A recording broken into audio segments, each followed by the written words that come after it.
Hey, Clive. hey, everybody! Welcome back to this week's episode of Spicy and Dicey, the all-original homebrew style D&D game where we make it up on the spot and create a cool episodic style adventure. Let's begin, okay?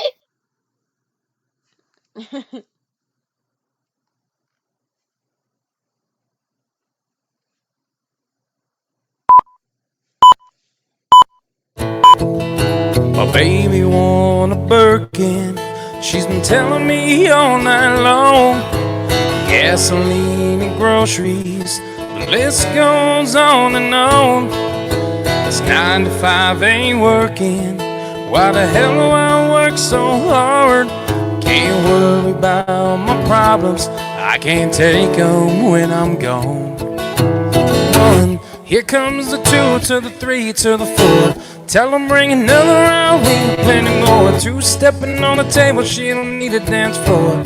Oh my, good lord, someone pour me up a double shot of whiskey.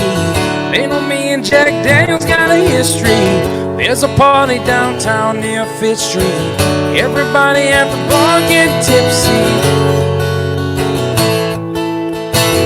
Everybody at the bar getting tipsy. Everybody at the bar getting tipsy. I've been boozy since I left, I ain't changing for a check. Tell my mama I ain't forget. Oh Lord, woke up drunk at 10 a.m. We gon' do this stuff again. Tell your girl to bring a friend. Oh Lord, 1, here comes the 2 to the 3 to the 4. Tell them bring another round, we ain't paying more. 2 stepping on the table, she don't need a dance floor. Oh my.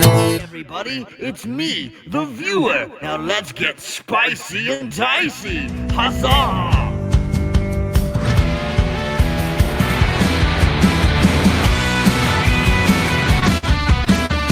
Think you can stop what we do? I doubt it. I got the energy, I'll tell you all about it. I searched for my spark and I found it. Everybody in the club start bouncing. Think you can stop what we do? I doubt it. I got the energy, I'll tell you all about it. I searched for my spark and I found it. Everybody in the club start bouncing.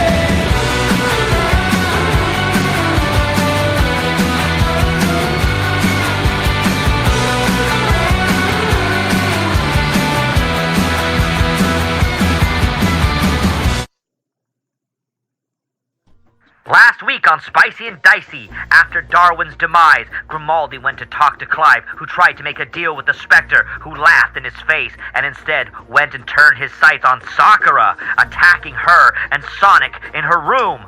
However, the team came to her aid when Amalia picked up on the dark magic and rushed over to help with Sett kicking down the door. Inside the room, they had to save Sakura from a giant meat monster summoned by Grimaldi. The team all worked together, with Clive taking the final shot, destroying the meat specter, while Halmon and Sirus just dabbed each other on the top of the ship, seemingly relaxing and avoiding the confrontation. A traumatized Sakura decided to take a shower while the rest of the team cleaned up the dining room, and Clive explained to them what this whole Grimaldi situation was about. Pippa thought it might be connected to the stones, which might be connected to the 4 masters, a myth and legend from her past that she knew about involving 4 magical beasts who aren't supposed to exist. Clive thought they might be connected to the story as well. Wendeline agreed it might be a good idea for her to speak to the All-Father through divinity and ask about her visions. While Sett and Pippa had a discussion in the kitchen about Zahn and both of their connections to the location, which also may have to do with the stones and the 4 masters. Now, what will happen this week on? So I'm not sure what happened. I blanked out and now I'm at my desk. Think I may have been possessed. I knew you weren't on occasion and that the All-Father possessed you. I guess I should have known when he looked just like you, but I thought maybe you just were related or something. Shit, and a whole let's play. He's actually normal for once. He didn't say no out of pocket shit.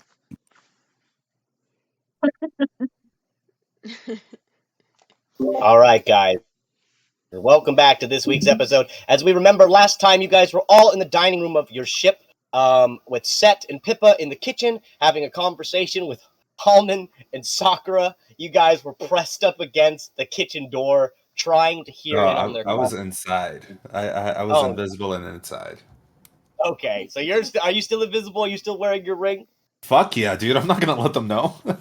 Okay, so Pippa, it seems that Halmon is at the moment still in the room with you, and not that you know this, Pippa, but Sett, you and Pippa are still in the kitchen at this moment in time, and I'm gonna start with you, Pippa, well, because you and Sett were in conversation here, and then I'm gonna go over to you, Wendeline, for what you want to do before we get off the ship. So, Pippa, what would you like to do as you are in this dining room here? You guys can go to the thing. I'm gonna start the session. You guys can now go and move your players around. When you have a moment, you might need to refresh the page. But if you guys want to go move your characters around, if you have the D&D Beyond app, feel free. But Pippa, you are currently in the kitchen with Sett to finish off the conversation you guys were having about Zahn and your connection to seeing him perhaps when he was a young fighter. What do you want to do? Well, from what Pippa was just last thinking of at the end of his conversation, was he locked Picasso up in his room?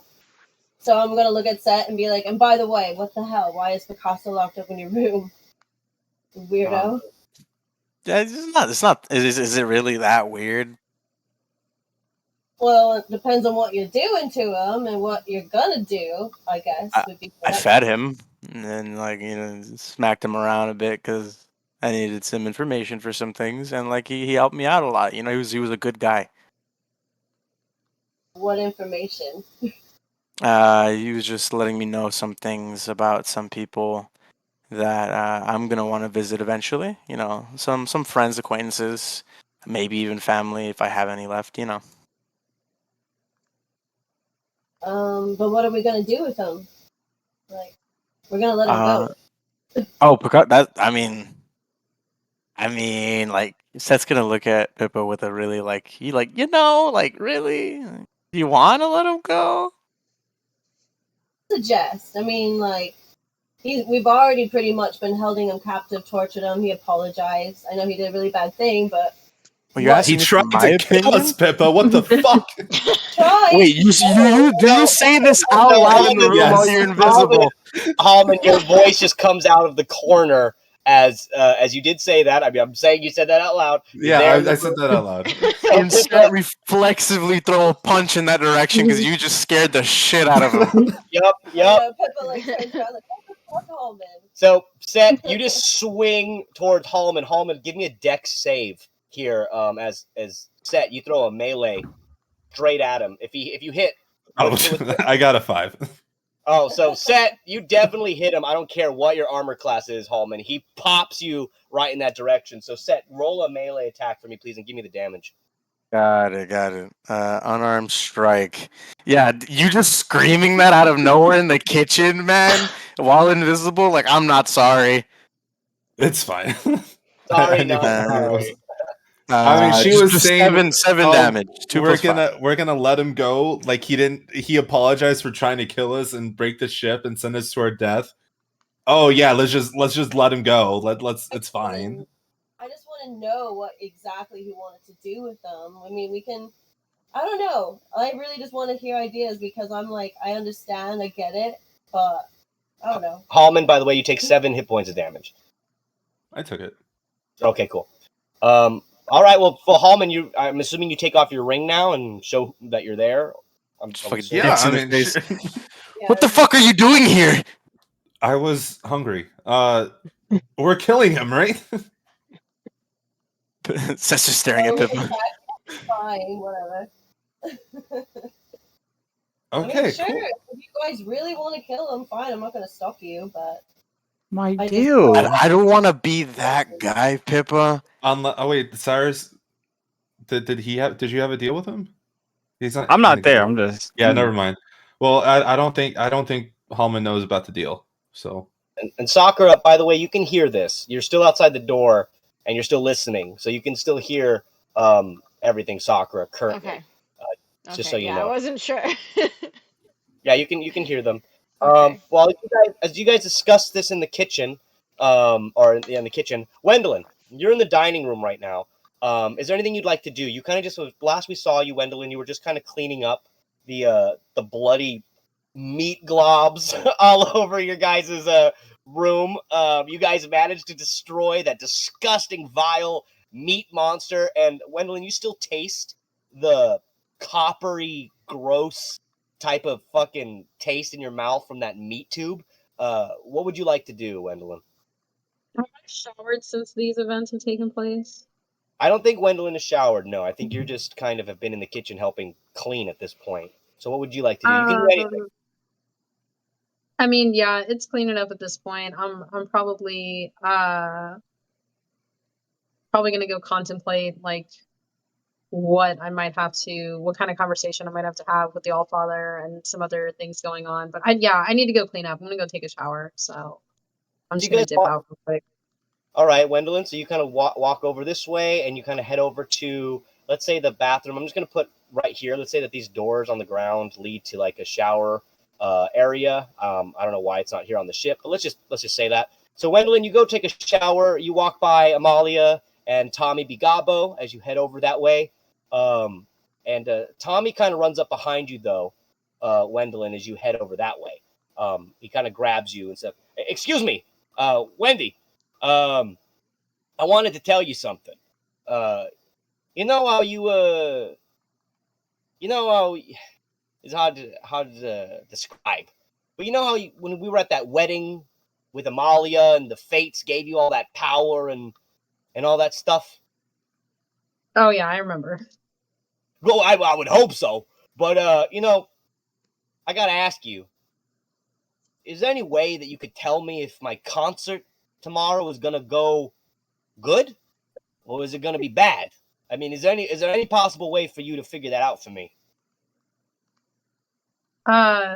With my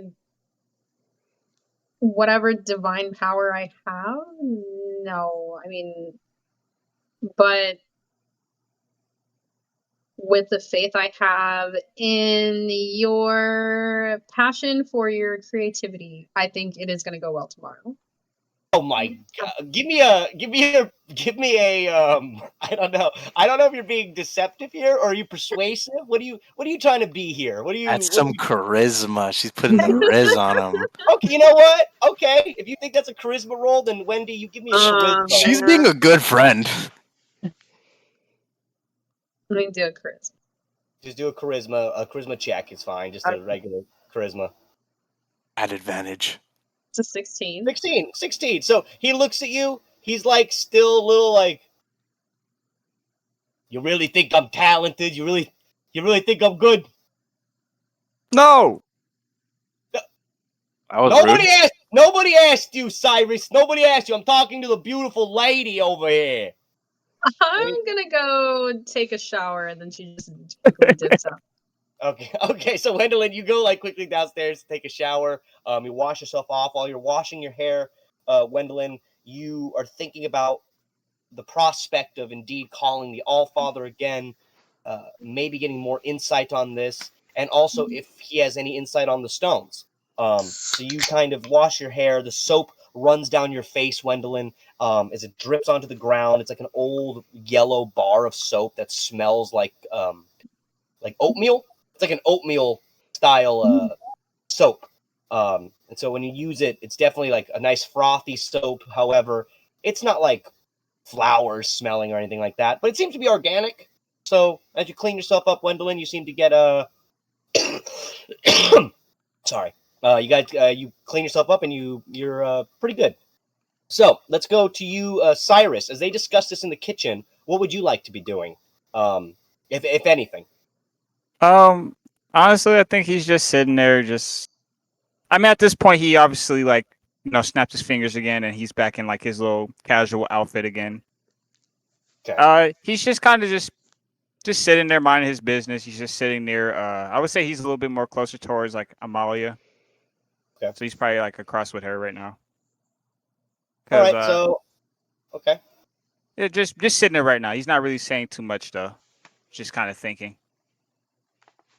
All right, Amalia, what would you like to do as you're kind of sitting at the table right now after the cleanup and everything, and after the talk with Clive about the Grimaldi and everything, and hearing about the stones and the phoenix that you'd seen in your redstone? Anything you'd like to do, Amalia? Anybody you want to talk to or anything? So as I'm kind of sitting at the table, I just have like the red stone out, and I'm just kind of like manipulating it, like kind of like moving it around, just kind of like looking at it, inspecting it. And then I kind of glance over to Sirus and go, "How you been, buddy?" It's like the deepest sigh you've ever heard. A large exhale. Just a large. Yeah. He's just like, and he just palms his face and goes, "I'm alive. I'm You know alive." what? Hey, man, like if one more like piece of fruit or like meat attacks me on this vessel, I think I'm just gonna lose it. Like, what the fuck? You got attacked by a, you know what? I'm too old for this. What? What, How are you you didn't doing? know about the cursed apple? I mean, I kind of did, but I didn't. There was an apple. There was like a whole apple. Yeah, there's like a fucking apple, and then it like tried to kill everyone. Okay. Cyrus kind of like looks up and goes, "Okay, all right. I just heard that. I mean, the meat was already bad enough, but the apple, okay." Come on, man, you gotta keep up with us. Can you give me a perception roll here, Cyrus, as you guys are talking here at the table? Okay. Let's see if the app is gonna treat me right today. Let's see, everybody. Let's see. See how you guys do. No, it didn't. I got an 8. Oh. So. Not well. However, I mean, my passive is a 12, but that's all I got. all right. Well, you know what? I'm going to give you advantage here just because of what they were talking about in the prior conversation. Okay. I'm going to give you advantage. So, say, Cyrus, I give you advantage here when you're looking at the thing that Amalia has. I want to give you advantage. So you can roll again. Okay. Yeah. There you go. He came back hard. So, Cyrus, as you kind of look at her, like kind of play with the stone in her hand, you indeed yourself kind of stare at it, Cyrus, as she's doing this in your conversation, and you also kind of see the radiating, kind of glowing, flaming wings from inside of the stone. You can see the reflection, if you will. It's like a reflection, but it's inside the stone, even from where you're sitting, from just across the table. You can see some type of flaming, flapping wings inside of the stone. Almost, you don't know if it's a vision in your head or if it is actually happening. But it seems to be something that even you can pick up, Cyrus. Thanks, Cyrus. He like rubs his eyes real quick and he like leans in. He's like, "I don't think that's safe. I don't think that's safe for Okay, you so to." like you see that too, right? Like it's not just me. Because like I see asked that. Clive, and Clive is like, "What the fuck?" And I'm like, "Bro, like what? Do you not see this shit? Am I crazy?" No, you're not. I don't think that's safe. I think you should put that up. I don't really feel comfortable with you flipping around a stone with wings in it that's moving around. I mean, I've had this stuff before I met you guys, so like, What what was that, Clive? yeah. Oh, what did Clive I mean, say? we're all kind of in the dining room. Does Clive hear this? He probably does. He's like at the mean, end. You're right there. I mean, yeah, you're right there at the table. You can see them talking. You are sitting. Let's say, Clive, you're at the head of the table at the moment. So you're pretty close, Clive. I mean, you can see them having this conversation. So yeah. I was just going to turn to Amalia. I'm sorry, what now? I missed what? The stone, and then I hold it up like so he can look at it. Clive, give me a perception roll here again, please, or a perception check. When you have a moment, my good sir. 15. Okay, so Clive, you managed to see a not as vibrant as Sirus and not as vibrant as Amalia, but Clive, you do manage to see within the stone there is indeed some type of glowing flames. Once again, you can't tell if it's a vision in your own head or if it's actually there, but you definitely see some type of glowing, flapping flames within this stone. Just a hint of it. But then you see that it kind of like goes away and the stone stops glowing. It's just for a brief moment, but you do manage to see it, Clive. Now I see it. Yeah, now you get it. It's odd. So like I've had this stone since before I ran into you guys, and like it has never done this. And then all I did was try to like use some of my fire magic with it, and it just started doing whatever the hell this is. So like I don't know what that means. Okay, so from what I can think of, I don't think you should do that anymore. First of all, Second of all, maybe it has flames within it, so maybe it's powered by flame. That's what can ignite it and activate its power. So maybe we should not use But, any type like, of what do you flame. think it does? I don't want to find out. Hold on. You said wings? What kind of wings? Oh my god, Clive, like, come on. Cyrus, you see this, right? Wings? I mean, I see wings, but I don't know what kind of wings. They're wings. You guys would be able to tell that these wings are not draconic, they're not demonic. They seem to be made of fire. They seem to be, it's clearly wings. However, it seems that with every flap of these wings, they are just completely flames. The feathers don't exist. It doesn't seem to be anything like that. It's just like a giant flap of giant wings, but just completely made out of flames. I think I get it now. I think Cyrus looks at it one more time, and he goes, "I don't remember much, but could that be like a? I mean, I read it in books. Maybe it's like a phoenix or something. I don't know. I think it has to do with those 4 masters or beasts or whatever that Pippa Perhaps knows about. that's the best thing I can come to a conclusion. But Clive, you understand it, right? Yes, actually, I think I understand it more now. Amalia, you said when you used your flame magic, that's when it started acting up. It's like it came to life, essentially. What if each of these stones is tied to an element along with the corresponding monster? And when the element touches that stone, it then activates. I mean, we could certainly try it, see if the theory's correct. I I don't think know. we should try that. I think we're trying not to activate the stones. And I think we already are one step from getting fucked. Well, we Since also it's need to on. know how they work so we can destroy them. That is You also can't destroy true. something if you don't know how it works. That is true. But I'm We also need tired. to know what other. We also need to know what elements the other stones are awoken by, as well as what monsters are corresponding with them. As you guys are having this conversation, Sakura, you're kind of in between both worlds here. You're Mhm. listening to them through the door talk about Zahn, and Pippa thinks that there might be a 4 masters there. Also, you hear Halmon kind of and them discussing Picasso.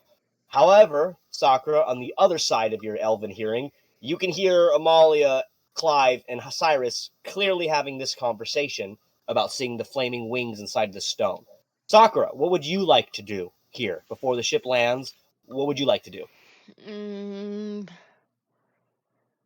uh, If anything. I don't know. I think Sakura is kind of torn on what to really focus on because she's hearing a lot of really interesting things going on.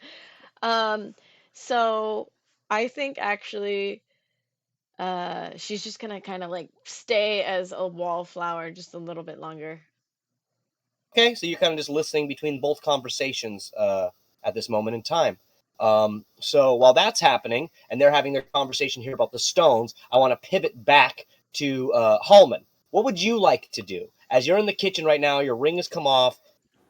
Pippa and Sett do not know what to do, seemingly, about Picasso. So what do you want to do, Halmon? I mean, it would have been simpler if we just killed him while we were fighting him. That would have been like the more honorable thing.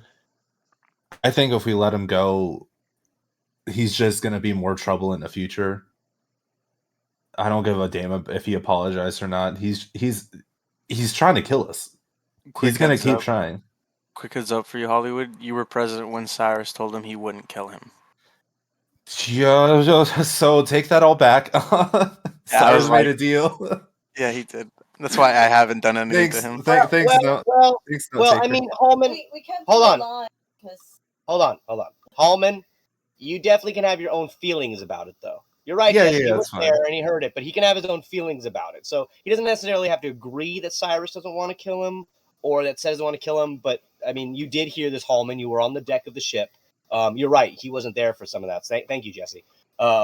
So Halmon, you It's did get a bro little code. annoyed.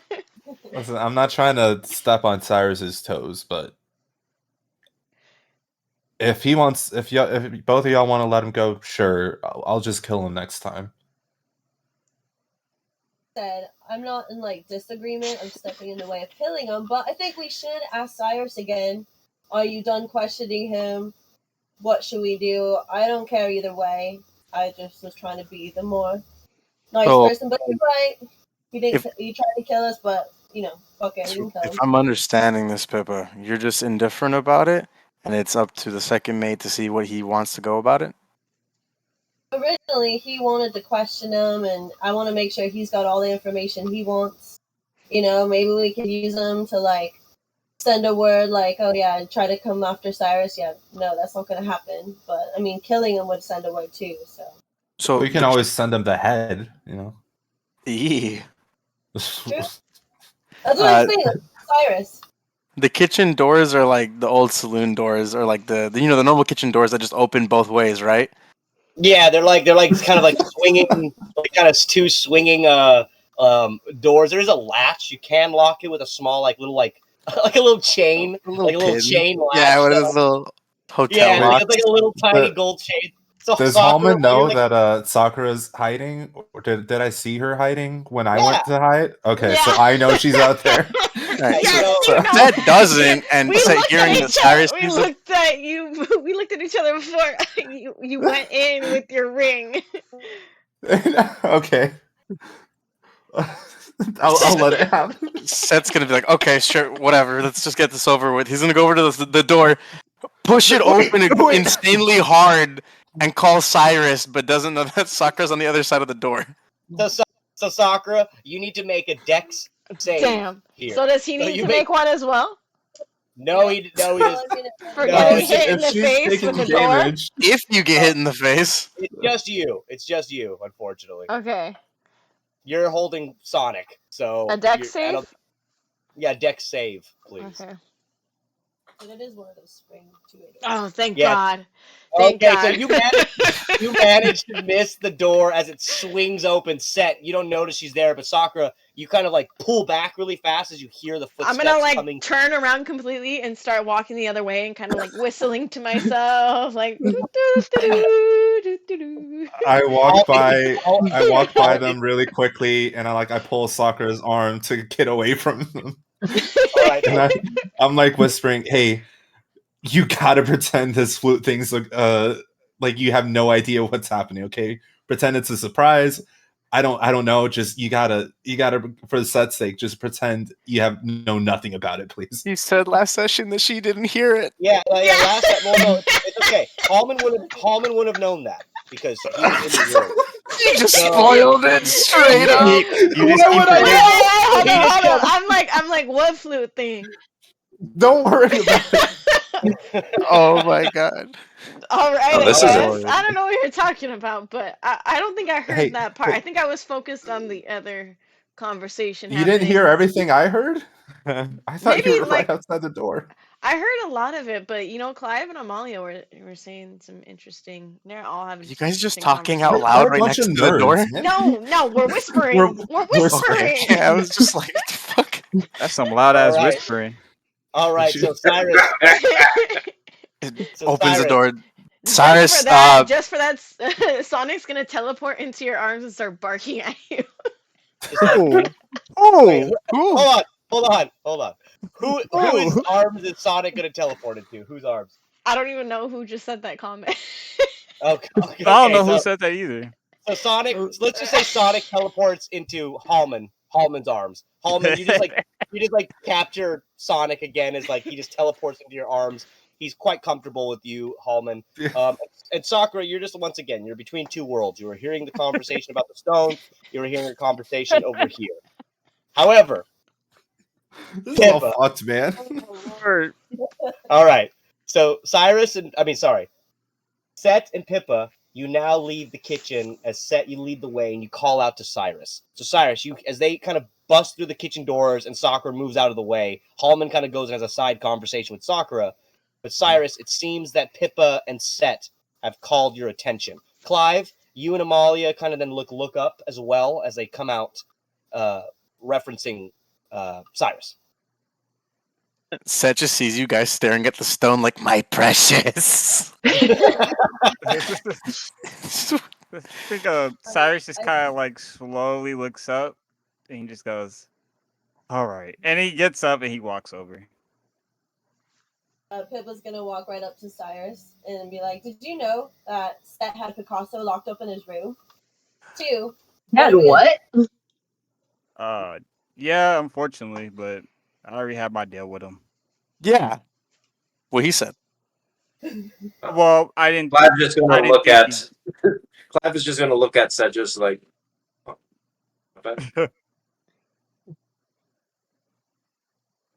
Hold on, Billy. What did you say? That was the last part. I didn't hear the last bit. Clive is just gonna look at Sett after hearing that Picasso was locked up. He just looks at him, gives him a nod. Not bad. Gives you a side eye. Finger guns. Yeah. Okay, can we? All right. Okay, yeah. Birdman's in the room. Don't get mad, any of you. He looks at Amalia, especially you. What do you mean, And especially me? you get mad quick. No, I don't. She's doing it right now. Everyone's like, that. It's like, yeah. I mean, you do. I mean, it's kind of been an ongoing problem, honestly. Amalia, the whole crew just looks to you like, really, bitch? like yeah, you do get mad pretty fast, but that's besides the point. What are you guys calling me for? Picasso. Pippa, do you want to tell him?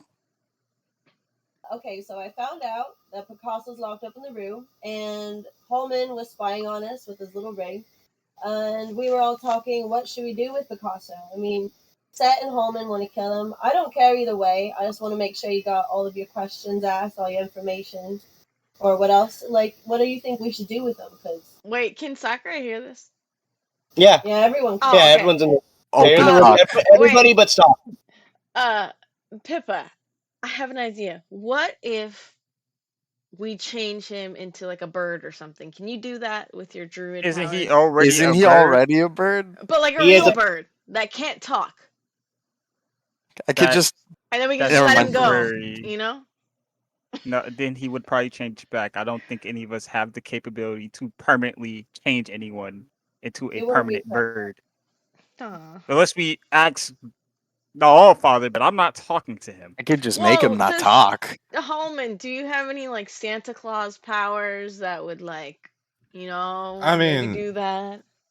I can make shit. I don't think I can turn someone into something else. You can make stuff? Well, Yeah, I can make stuff.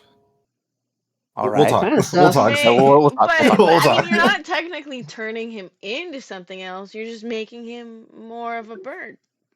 I can. Sakura, I think it Wrap 'em mostly up. pertains to inanimate objects, not turning living things into other living things. Yeah. Magic Got has it. limits.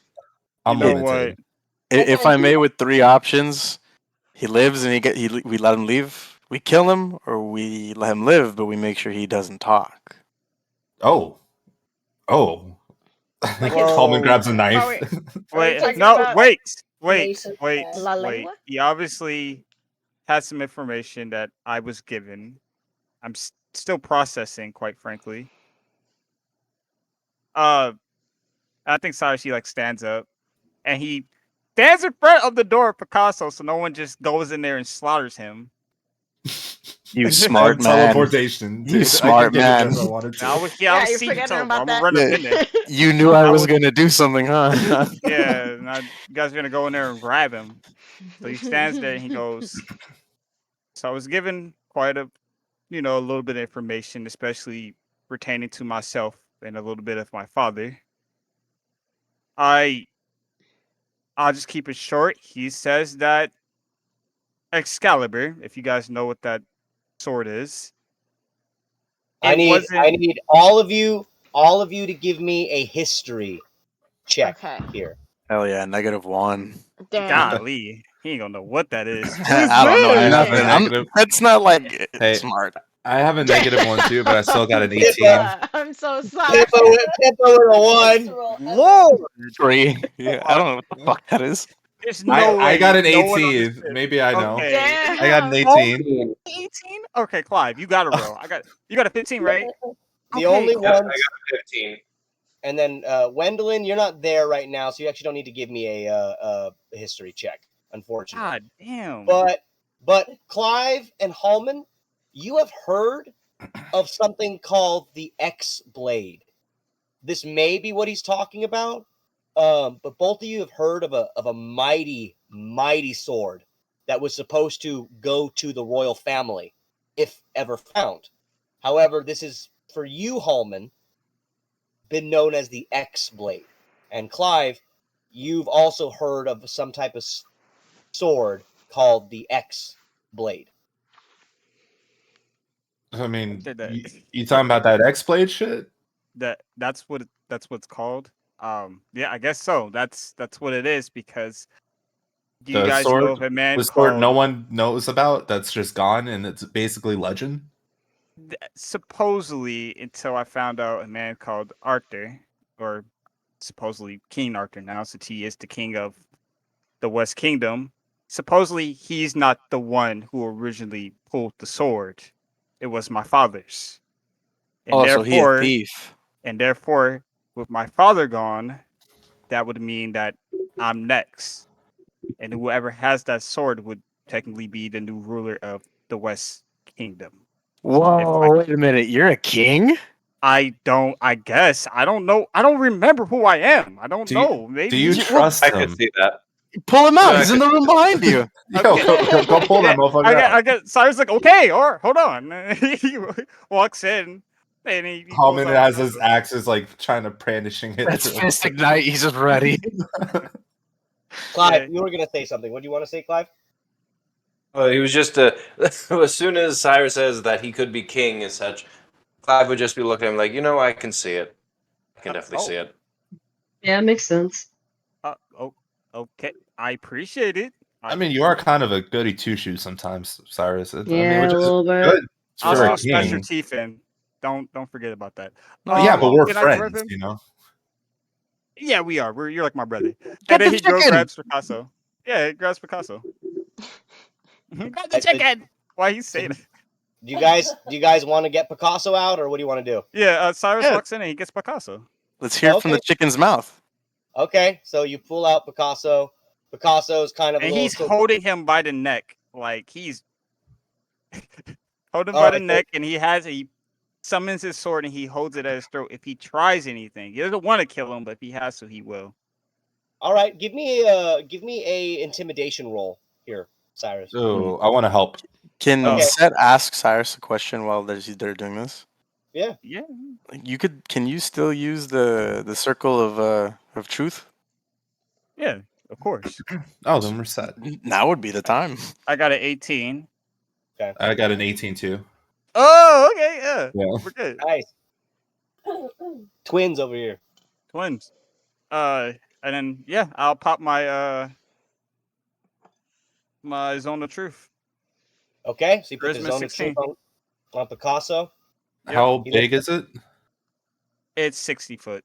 Yeah, we're all. So we all need to make it. No. Everybody here can make a wisdom. It's a wisdom save of what? Ooh. No, it's a charisma of 16. I got a 5, dude. I have a 0. Yo. Everybody but Stassi roll a charisma save. 19. Hell yeah. Wait, it doesn't hit her? It might hit Stassi, but she's just in the shower. So Does it I'm go not- through walls? I mean, it's who's ever within that feet. It doesn't say like if you're behind a wall or anything. So she's in it. Me, She's Pippa, and 20 Clive have she's to be 28 honest. feet away. Yeah, Yeah. everyone is hit. Everyone. Clive and Clive and Pippa and Halmon have to be pretty honest. Oh, fuck me. Everyone, everybody. All right, so don't worry, Stassi. I'll get you No back. one up asked me shit right now. Oh no, All right, so- I got some, bro. So I got Picasso, 25, so I'm safe. Oh, Picasso looks to you, Cyrus. What do you want? What do you want to know? So, what you told me before, was that the truth? That I could potentially be heir to the throne? Because Yes. Arthur. Yes. What I said to you was all fact. I don't know what happened. I wasn't there. I do not know. But what I do know is that your dad apparently was the one that pulled the stone. At least that's what Roland has said to some people before. And the moment that he heard that you had popped back up, he wanted to find you. So I'm assuming that it all must be true. That being said, I'm just a simple mercenary. There's no reason to kill me. There's no reason to keep me here. I will be on my way. I failed at my mission. It happens. Hey, who If hired I you were, again? yeah, I believe it was Roland. Well, The can we hire you to kill him? Oh, Well, I mean, I always work for a fee, but This guy sucks, man. He tried to kill us, and it was just a bullshit fight. Halmon has to be honest right now. Oh, fuck. Wait, hey, Amalia, is there any room for this guy in Hades, like jail or dungeons in the underworld? he's not that important to be in such a jail. I don't want to go to any. Look, you're in the zone of truth. If I let you go, will you ever resurface to come back at us? Homer's walking forward. I know. I'm looking too. He's like, this is your neck right now. If you lie. Look, I have to be honest. If somebody hired me to attack you again for a decent price, I'm not saying that I would not say no. But I will tell you this. If you let me go, right now, I don't have any weapons. I don't have anything. No crew, no robot. I have to make my way all the way back to the West Kingdom. I have nothing. So I can't do anything to you, and I won't hurt you. Right now. Right now. That doesn't mean that you can't come back. You said it yourself. Someone paid you enough, you'll come back. Well, I mean, that's all circumstantial. I mean, that's only if I get hired. I mean, that being said, I'm not saying I... Maybe we could hire you to take care of things around here. I don't know what you say about that, Pippa. What do you mean? We do need some extra help, right? Since Darwin's gone. You want this guy to help? I mean, we had Darwin helping us. I'm just saying. I mean, the bar's pretty low. I think if Sirus goes, you know what? I would rather not release you, like we have talked about, but what you just said, now I'm not really sure. Do Maybe we need we him could hire alive for any reason? To be honest with you, if you made me stay here, I would probably just resent you and try to kill you in your sleep. Oh, I can't believe I say that. Okay, so all right, cool. So if I were to throw you to, you know what? Actually, he grabs him and he goes and he walks over to Amalia and goes, "So, is Cerberus still hungry?" I mean, I'm sure he wouldn't mind. No!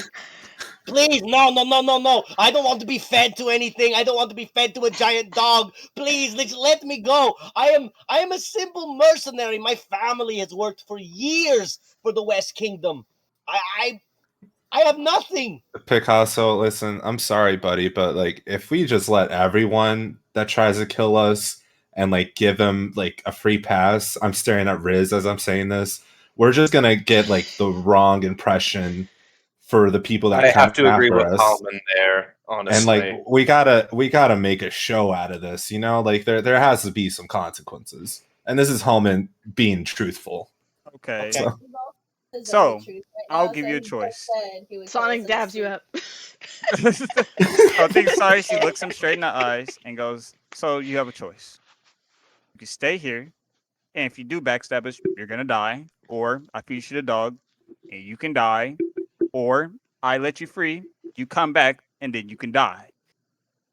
Or one extra thing, you could just sit here, work with us, and you live. Which one?" Look, it's very hard for me to answer in the zone of truth, but I will do No, my it's best. not. Yes or no, turkey? I think Cyrus tries not to laugh from that because that actually made him crack up a little bit. He's like, "Okay, that was kind of funny." I It's dap like- him up. Yeah, I'm about to dap you up after, bro. Just wait. His large pelican waddle kind of swings around as he whips his beak over to Sett, and he looks like, "Look, I can promise you this. I will do my best to never have to kill you again or try. And if you let me go, Okay. I promise, and this is truthful, Okay. I will tell the West Kingdom to stop hunting for Sirus, that he's too strong. And you Is think she they're gonna not- believe you who failed? Well, I failed. I think Look, that way- Cerberus that is would gonna set an have impression. Thanksgiving I think dinner Cerberus is tonight. hungry, huh, Amalia? Wait, I think Cyrus needs like that could set an impression. If I'm the true king, Did have I mean- essentially an octopus war machine, and we took it out of the sky. No took it problem. out. So, But at the same time, Halmon cast disguise self on himself, and I turned myself into Picasso in front of him. Wait, I could do the same exact shit Oh, as Picasso. can you? Yeah. In the manner of saying all things truthful, Mr. Halmon, you can't. Because the only people that could enter the West Kingdom's main gate are people that know a specific code. Tell me the code right now. No, fuck you! I Yeah! can't lie! This is on the truth. This is the best. What one is I this ever got. password out there, Fred? Do tell. Do Yeah. tell. Write it Tell down. me. already got a Write it notebook down. out. Someone write Write it down. Pippa, write it down. Write it down. Ollie, Ollie, Write Ollie. that down. Write that down. The password is the type of 3 different nuts. What are they? What? What are I think What, yeah, he's what are they? What kind of nut? There's nothing in truth here that makes me have to tell you. Just because I know the truth does not mean I have to speak I it. clip one of his wings. No, hold on, Halmon. Hold on. No, Slow too down late. I was just going to look at Picasso and just cowboy style show off one of his revolvers. Still have 5 left. And I'm a damn good shot. He looks to all of you. Walnut, chestnut, pistachio. You That said last the one didn't have nut in it. front gate. A pistachio is a nut, you piece of shit. I don't know about that. I He is in believe the it's zone of nut. truth, but just to be safe, is that the actual last third password? There is also one more thing. A riddle. Yes. Would you like Clyde, for me? Clive loves Motherfucker. riddles. You gotta tell him the riddle. Yeah. Do you want to know the riddle, my friend? If you know it and figure it out, you might have a chance to get through. However, I will say this. Yes. Sometimes the riddles change. The chestnuts, the walnuts, the pistachios are always the same. However, I will be honest here as I have to be. Sometimes the riddles do change. But I did know this was the last one. At least the one that I had to answer to get through the gates. Would you like to know? Yeah, I think we all would No, love that. I just love talking to you. Oh, What? I'm supposed to be truthful. Hold on. Yeah. He looks to you, Pippa. I tell him. He's the guy with the gun. Look at us. You're literally on the verge of death. You're in the zone of truth. What's the next riddle? Fine. The riddle is this. What has many keys but cannot open any locks? You've got to be kidding me. A piano? Very good, Mr. Rabbit. Very good. That was Yep. I think even Cyrus goes, "Oh wow, that actually came from Sett. Good stuff." Halmon's still writing down the riddle right now. I think Cyrus Seriously. actually goes, "Wow, good stuff, Sett. That was nice." Look, I've told you everything you need. That will get you past the gates at the West Kingdom, but right now I wouldn't head in that direction at all. There's a large army in the West Kingdom, and they have a lot of troubles, and they are always on guard. And you guys are headed in the opposite direction. So, if I were you, I would consider staying on your course and letting me go. Yeah, Pistachio, do you have a wife and kids? I do. Good. Then someone will remember you. Look, I would prefer to have them remember me as an old man. My feathers gray. I want to live. I mean, do we Halmon, take a you vote? could do Like, that, what right? do we do? You know I what? could do that too. Shit. I age in front of them. I'd rather have them remember you for what you really are. A piece of shit bird. Look. He looks to you, Sirus. Are you gonna kill me or not? Can we take a vote? Pippa? I think Cyrus. I think I think we should leave it up to Cyrus to I decide. think he puts out his hand. Goes, My lord. I don't know if I like that. Don't. You'll get okay. used to it. No, I won't. Yes, you will. Shut up. Oh, and he looks to everyone and he thinks about. I want to see if I can use one of my memories to see if I can guess how Roland is, because he's under the impression of if we let him go, Roland's just gonna kill him, so he's gonna die no matter what. So I want to see if I can use one of my memories to just see would he do that. Okay, so as you kind of access one of your memories, you stop and take a moment. The rest of the team waiting on you to make a decision here. You close your eyes and you unlock a memory. However, it's not what you expected. Roland, from what your memory can gather from unlocking this memory, is jovial. He's a happy, red-bearded, dwarven man. He even has his arm seemingly around you. Cyrus, mate, your father was one of the best of them. You know, I traveled with him across the whole world, I did. And I never saw somebody as good as your dad. Man, if he was here to see you now, to see what you've become, look at Greenwood. The place has never been better. The West Kingdom owes you a debt of servitude, gratitude. So do I. Cyrus, you're gonna be as strong as your dad one day. He leans into you. I just know it. However, your memory, as it served you, you remember that Roland's grip on you, Cyrus, was unpleasant. As jovial as he was, the grip that he put from putting his arm around your shoulder and gripping onto you was stern, unpleasant, seemingly a little aggressive. But unfortunately, Cyrus, once again, your memory it dissipates. That's all you can gather.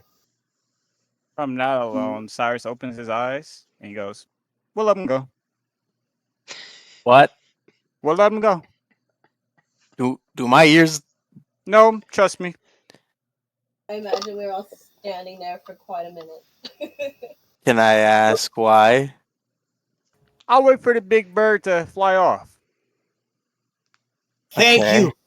Thank you so much, Cyrus, Captain Pippa. I appreciate it. Look, I'll get right out of here. I'll fly right away. I'll use my wings and I'll fly right off of this ship. There's no reason for the big boy and for the rabbit to kill me. There's no. Wendeline may have a premonition right now.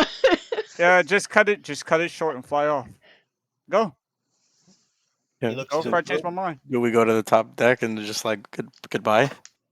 Well, Picasso just leaves you guys in that dining room, and he bolts out of that dining room as fast as anybody could guess, and Picasso is gone.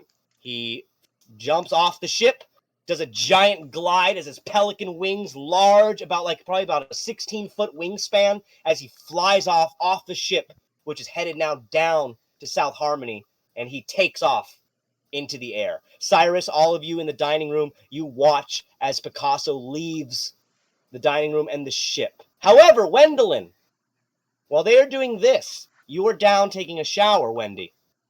However, if you're there, Stassi, I don't know if you're there. I'm assuming you are, but I don't know if she is. Oh, she is. Okay, good. So if you're there, Stassi, Wendeline is down in the showers. While this is all happening, Wendeline, can you give me a perception roll, please? Oh man, yes. 1 second. Can't even take a A shower fucking in peace. bird flying past the shower window, just. Just like staring at her from inside, like, hey. He's like, oh, what the fuck? Hey. But yeah, Wendeline, give me a perception roll. Okay. 22. I'm seeing through walls and shit.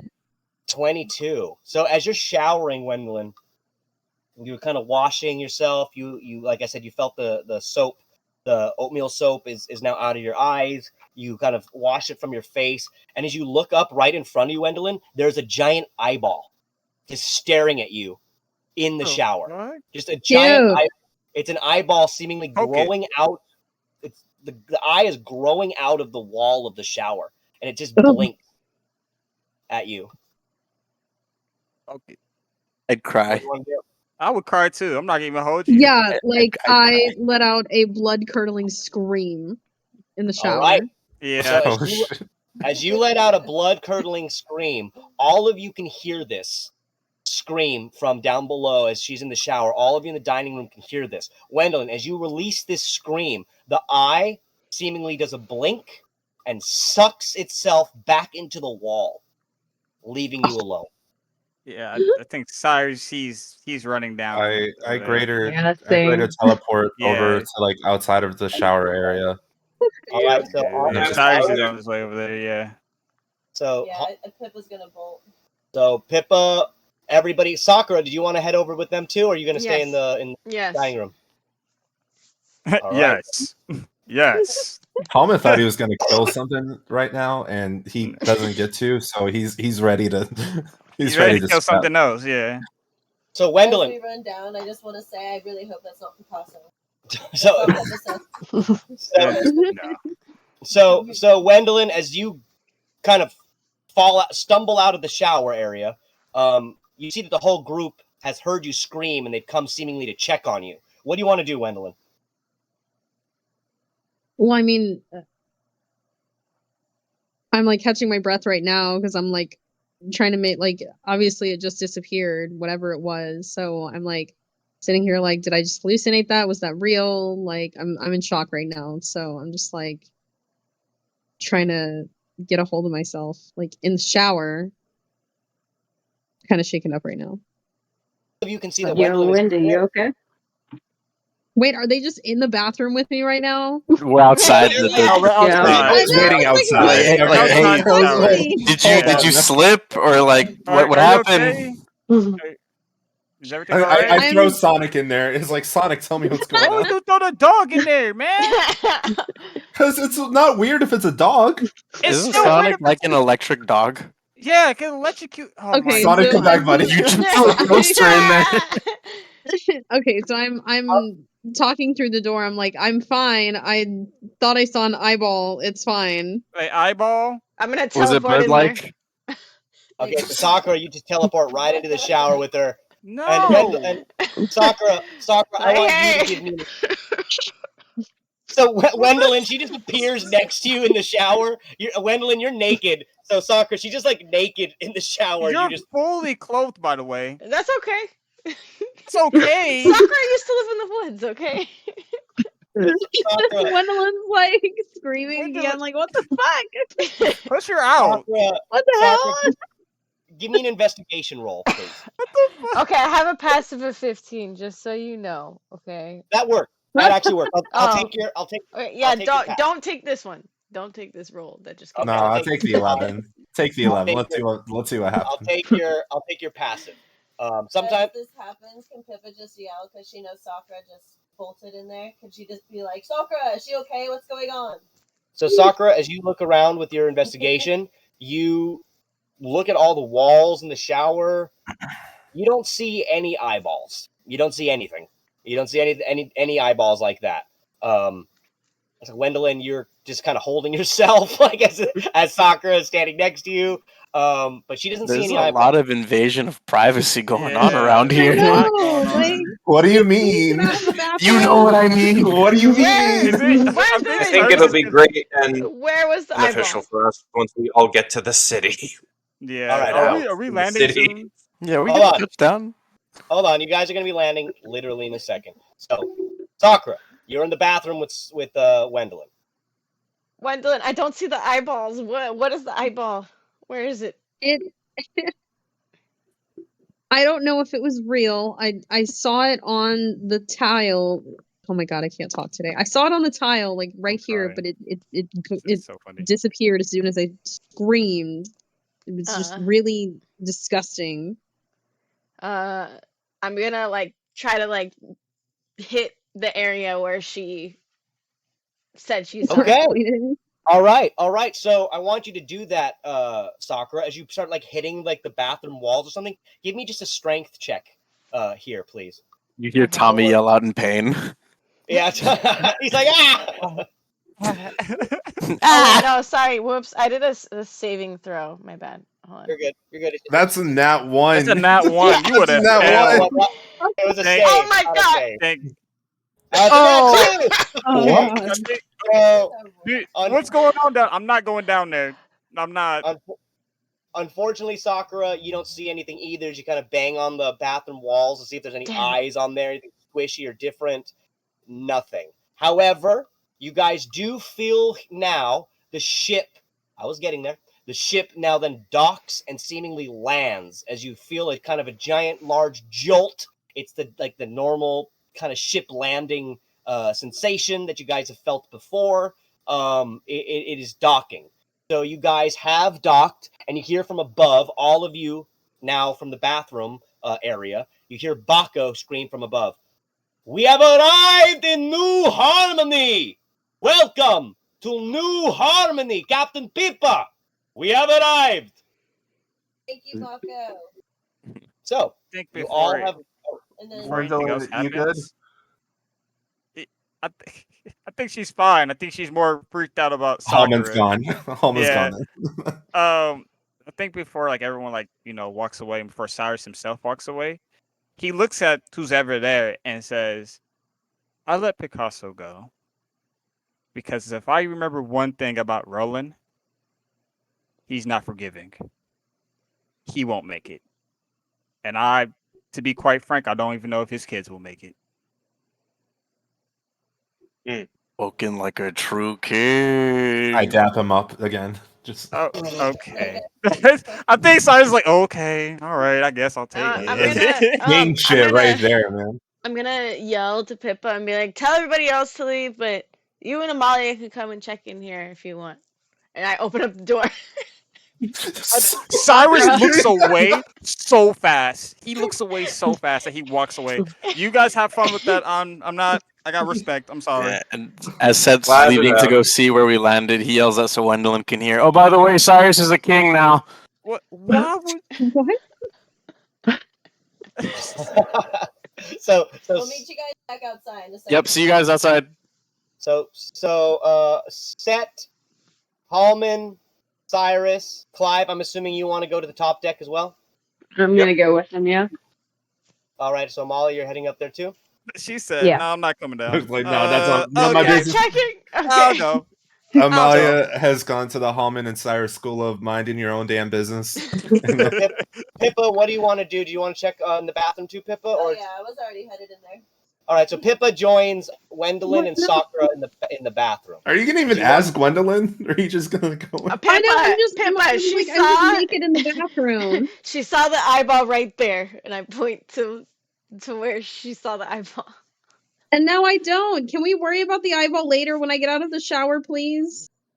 Wendeline a towel so she can like. Oh my God. Can I roll like investigation on the tile? Yes. So Pippa, you can also roll an investigation here, please, and then we'll head out of the ship, everybody. Oh, what the hell?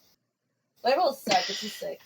Damn, yeah, you're not doing great today, Pippa. So, okay, so Pippa, you just like Sakura, you don't notice anything either. You kind of are all looking around the walls. Wendeline, you do not know if you were hallucinating or not. Nobody has seen this eyeball, but you all leave the bathroom. Wendeline, let's say that you're completely dry now. You dry yourself off, you get dressed, and the three of you girls also head upstairs to get off of the ship.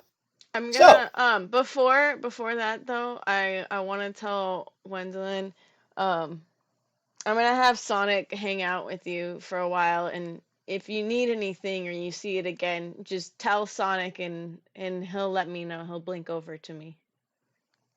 Okay. I will.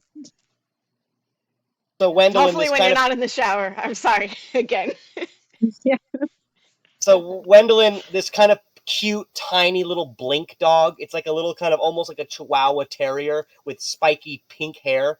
Teleports into your arms, Wendeline, and kind of little Sonic blink dog looks up to you like, and like just like ready, like just kind of looking at you like on guard, just like kind of staring at you, Wendeline, with his cute, giant brown eyes as he kind of looks to you. Oh.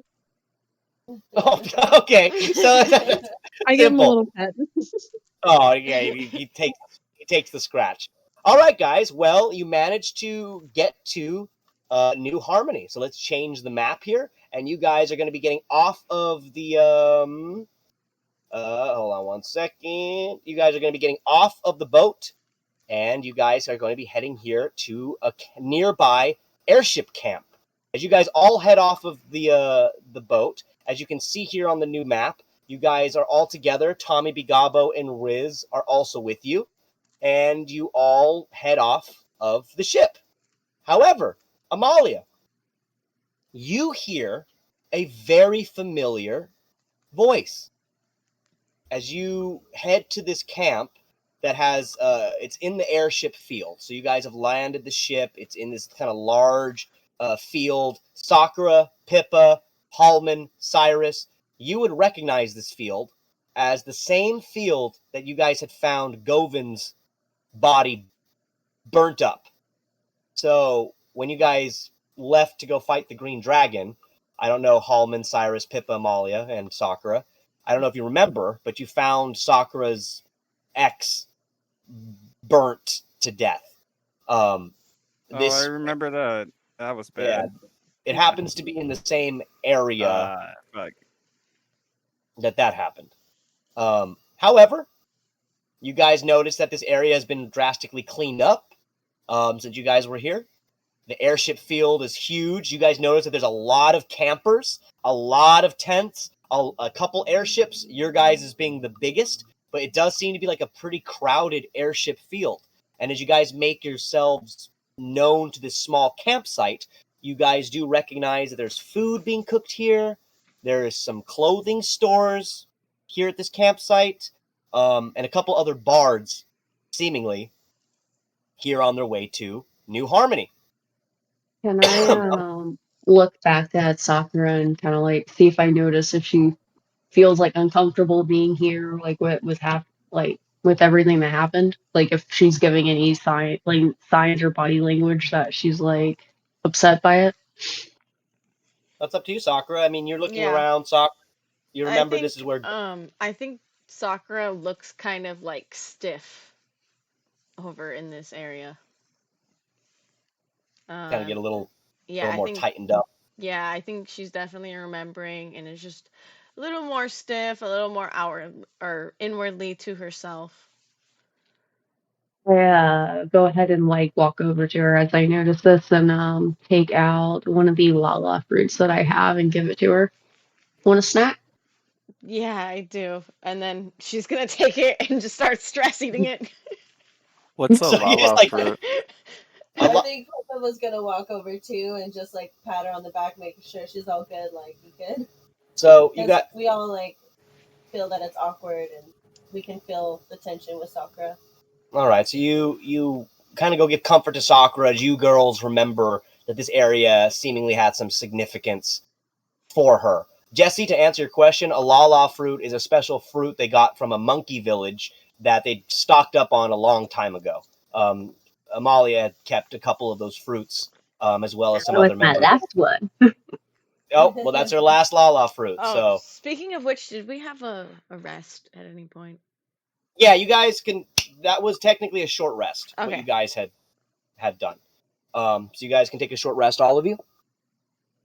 But Amalia, as you kind of are trying to comfort Sakura, Sett, Sirus, Amalia, and Clive, and Halmon, I think you guys would all notice this as well.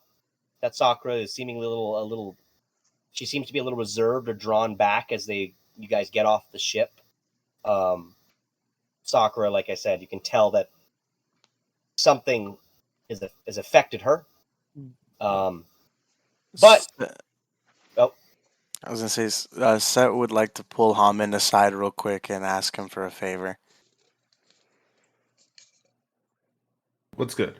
So you walk over, give him a tap on the shoulder, be like, "Hey, come here."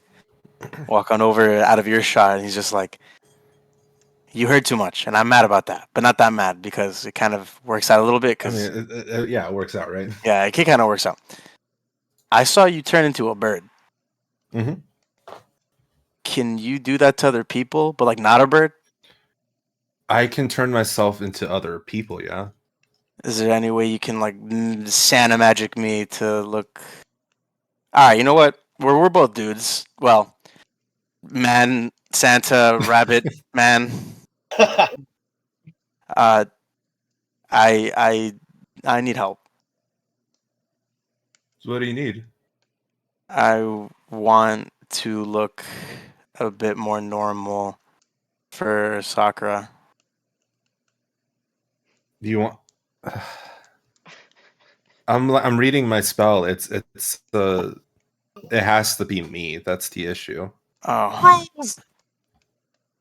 Yeah, I can- tried asking Pippa, but she said that she could just turn mops into living things. Let me. This is weird. Can I ask Santa? Is this a Santa wish? If I can extend the reach of my magic. You want to reach out to your patron? Yeah. Okay. Oh, this is late. Is it the same Santa that gave me a knife? Sprinkle. Yeah. Yeah. He gave you a knife. Oh yeah. It's the same Santa. So Halmon, I'm gonna have you do a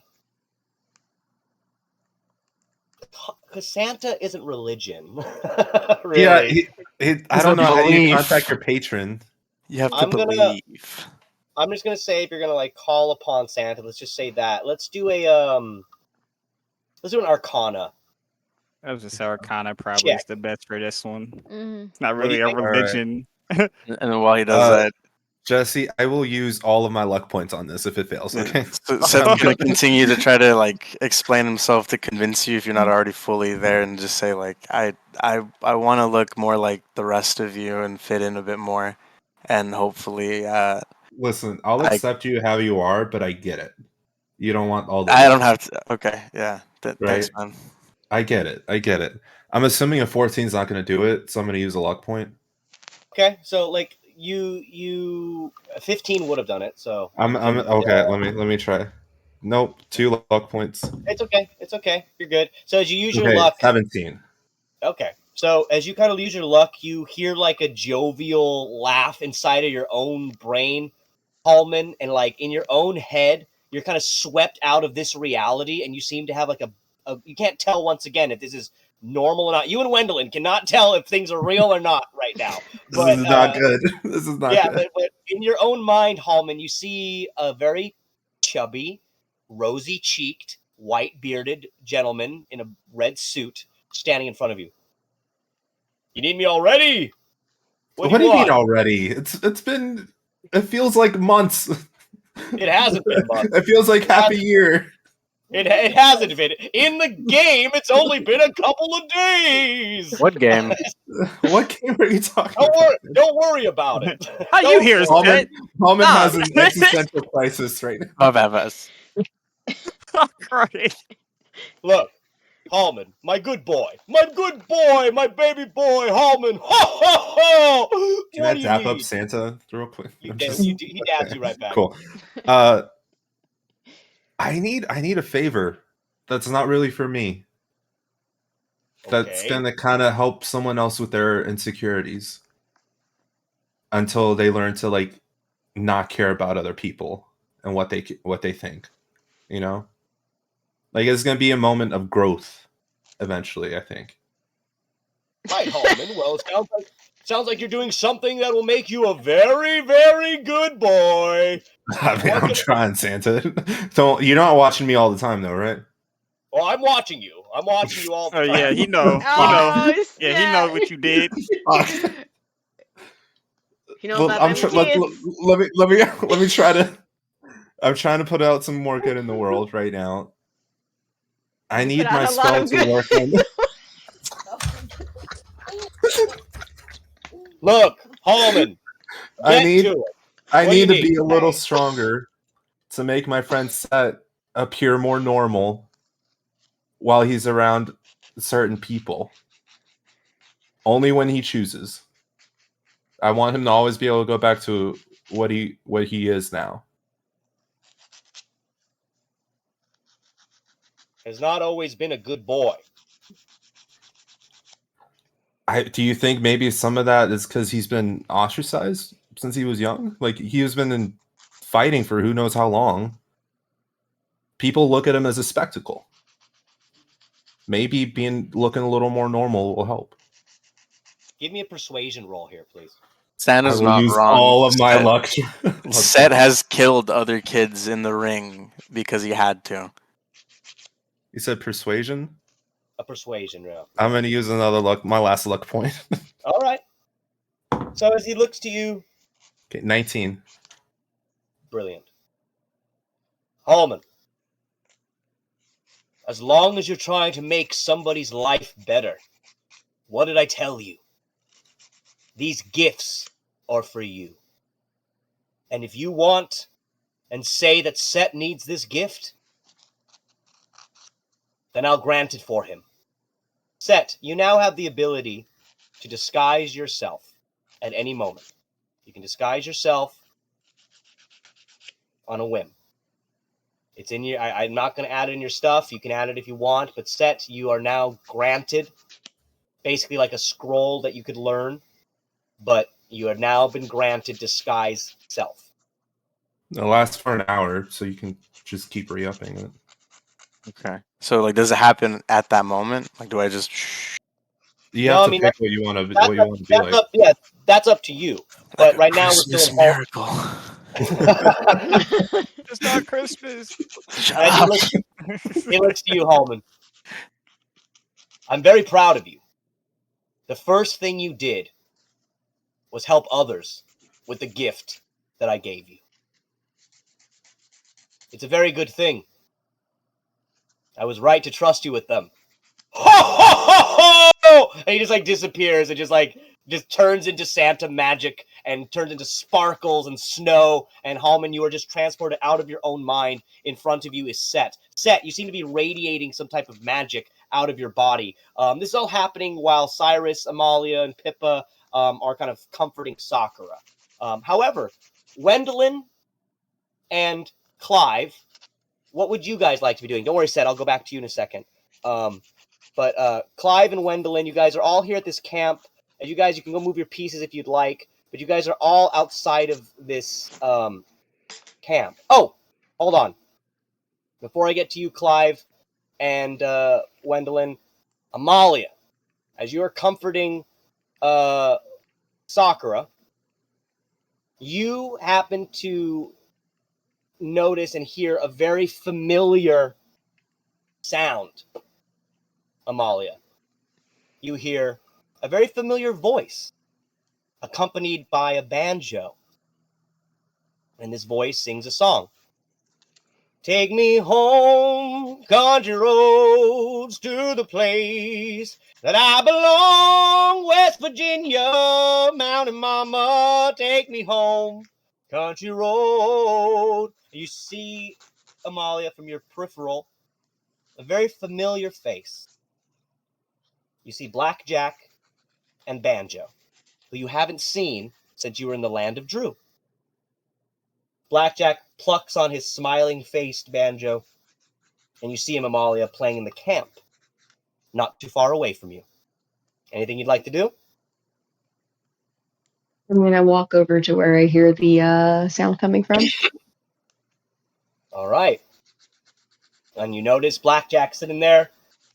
He's singing his song. He kind of looks to you. Oh my, oh my. If it isn't Miss Blackthorn. It's been a while. How you been, darling? Been through a lot the last few days. It's been kind of crazy. What have you been up to? Well, last time I saw you, you guys were fighting in that Coliseum. Crazy times, man, but you did really good. What have you been up to? What do you mean things have been going crazy? Where have you been? Hell? And I'm kind of married, and also the Queen of Hell. So, yeah, a lot's happened. Holy shit! To think the little girl that I used to play music to in Ulrich is now a Queen of Hell. That's crazy. That's remarkable. Your father would be flabbergasted by all of that. That would be nuts. Yeah, it's been kind of a crazy journey. Actually headed back towards Auric now. Have you been lately? I haven't been to Ulrich in a while, but I hear things aren't great there right now.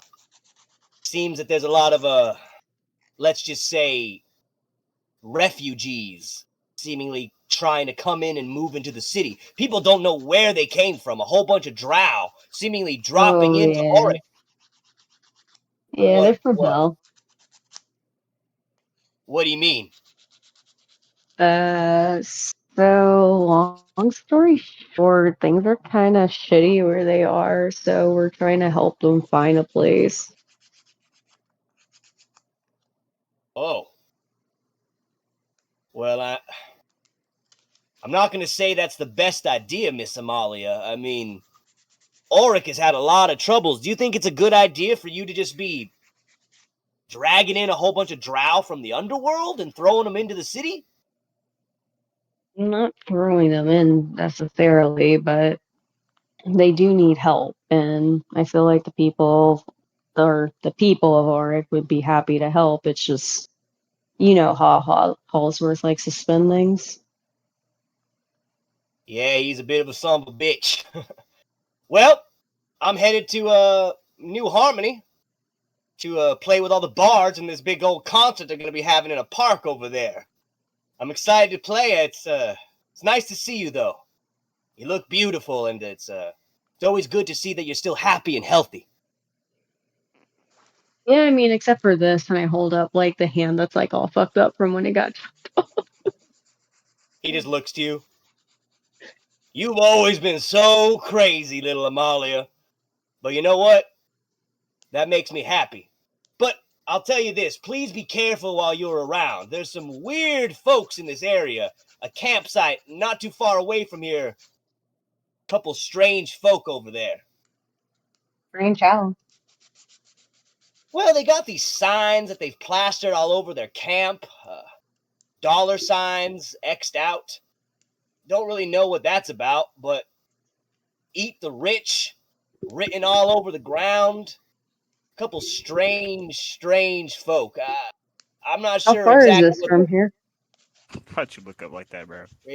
it's not that far. A little bit, maybe 10-minute, Go ahead, bro. 15-minute walk away, but I don't recommend going near those two. There's some weird, creepy Victorian folk and surrounded by ravens.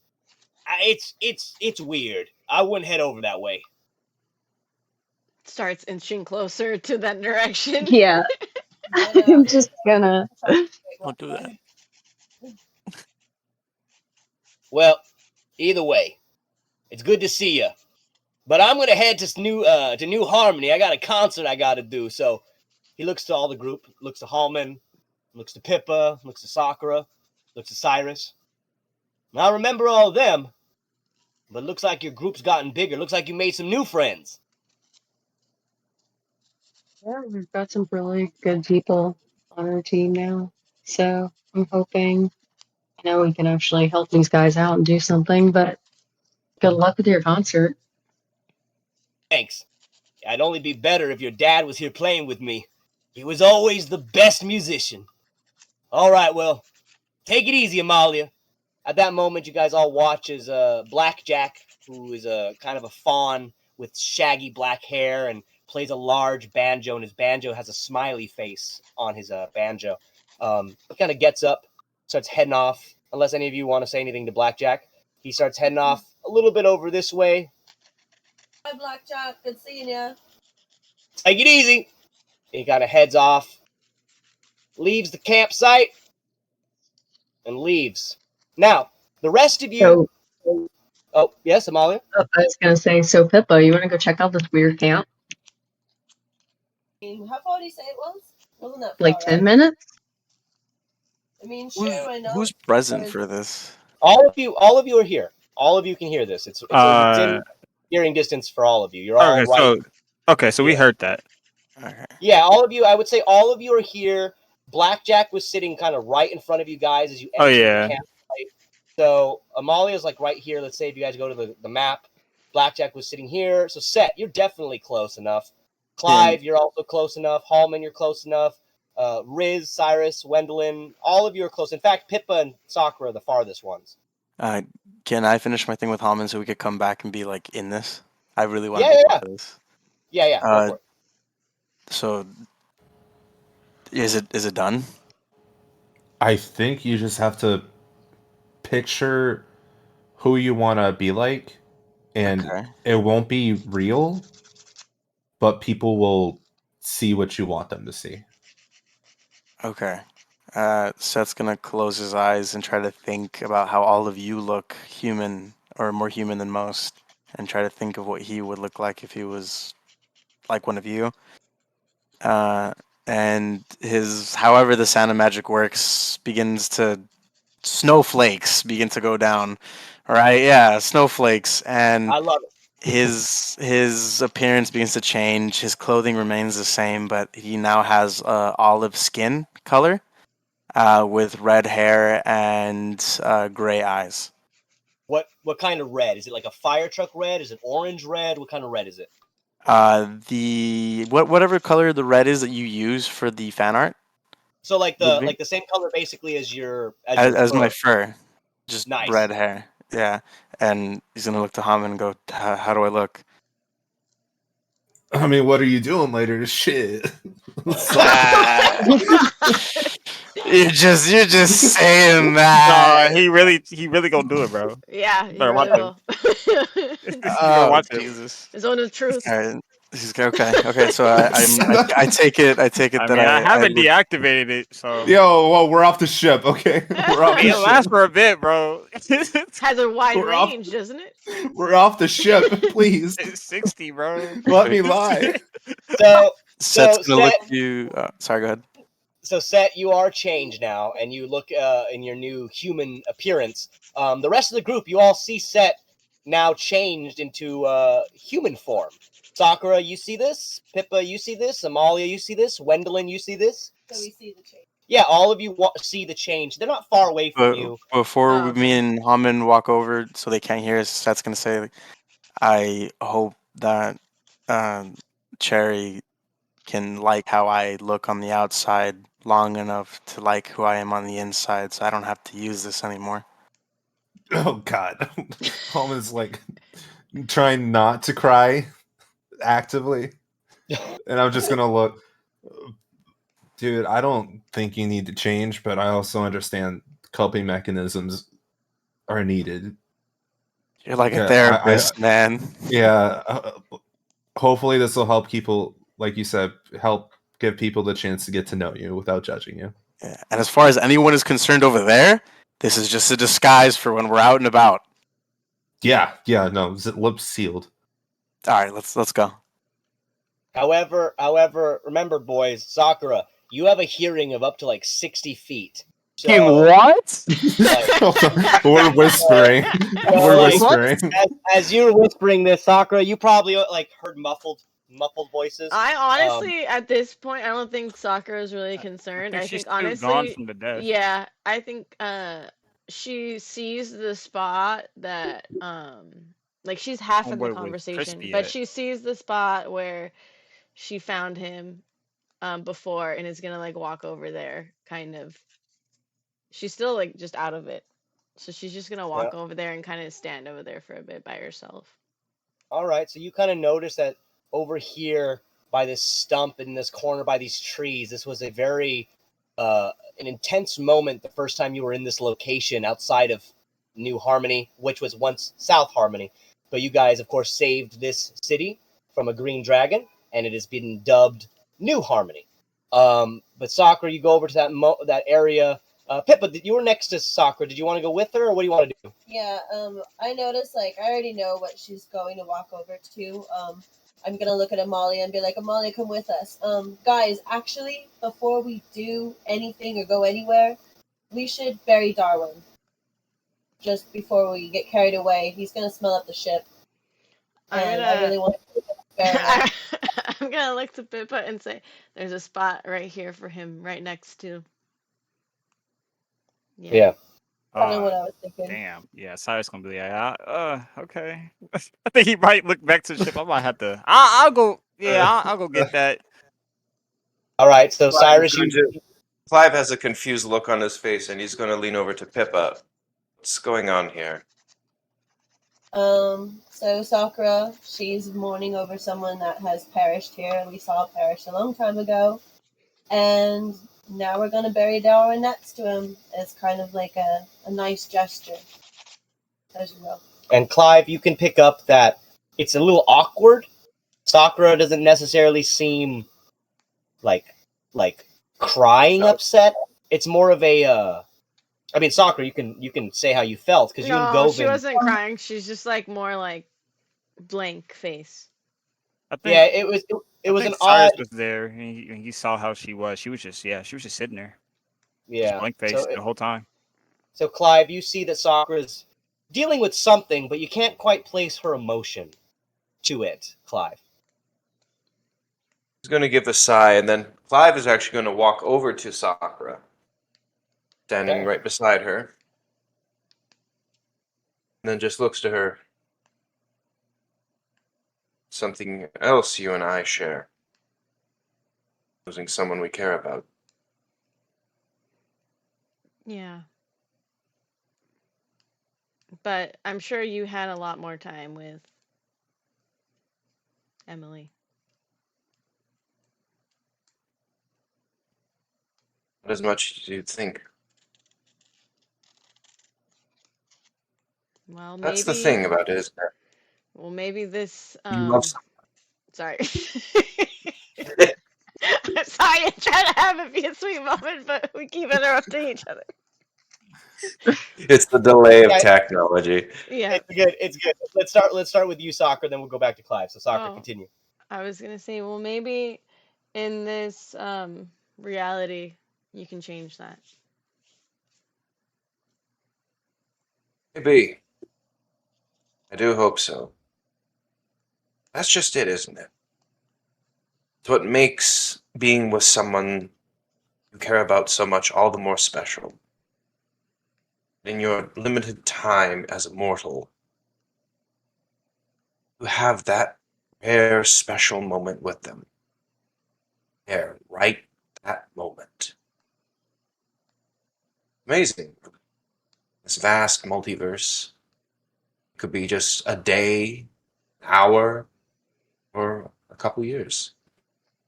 To have that with someone you deeply care about, that's magic. Yeah, I think that's one thing we can agree on. This moment is kind of unfortunately ruined as Riz walks up. God damn it! No, hold on. Was Rez by Can I me? hold- Wait. Was Rez by me? He was Riz- right next to me. I'm grabbing Riz was him. right next to you. I'm grabbing him because I can already tell he's gonna go over to Sakura. I'm not grabbing letting him pass me either. No, Like he's gonna have to they make gotta some keep checks their to get moment. past I'm this. putting him in a headlock. Wait, did All Sakura right. just walk past Sett and Halmon after he looks human and just ignore him? Well, she's kind of blinked She's- out. So she's I, going Yeah, through like shit, dude. I'm Yeah, not she's kinda I'm not blanked paying out. attention to anything except for that at you that know where moment. Omi died. Her ex. Hey, don't take this as like a dig. This is where her ex is buried. You know, like it's a little heavy right now. What happened? He was burned alive by a dragon that we later killed. I thought it was by the Dragon? ostriches. Birds, I think. No, he it was the burned by the birds. bird. It was by the birds. He got burned by the It birds. was by the birds. Oh, Yeah, I the thought. ostrich. You remember the ostrich like people or whatever? Aarakocra. What were they? Oh Yeah, shit! Killed him, Okay. yeah. Well, Halmon doesn't remember that. After I warned him to not do it, to not go that way Yeah. without a group of like a good group, and then he went anyways with his shitty group and died. Sett hearing burned alive by a dragon, he's just like an ex, just like oh no. Oh no! Hey.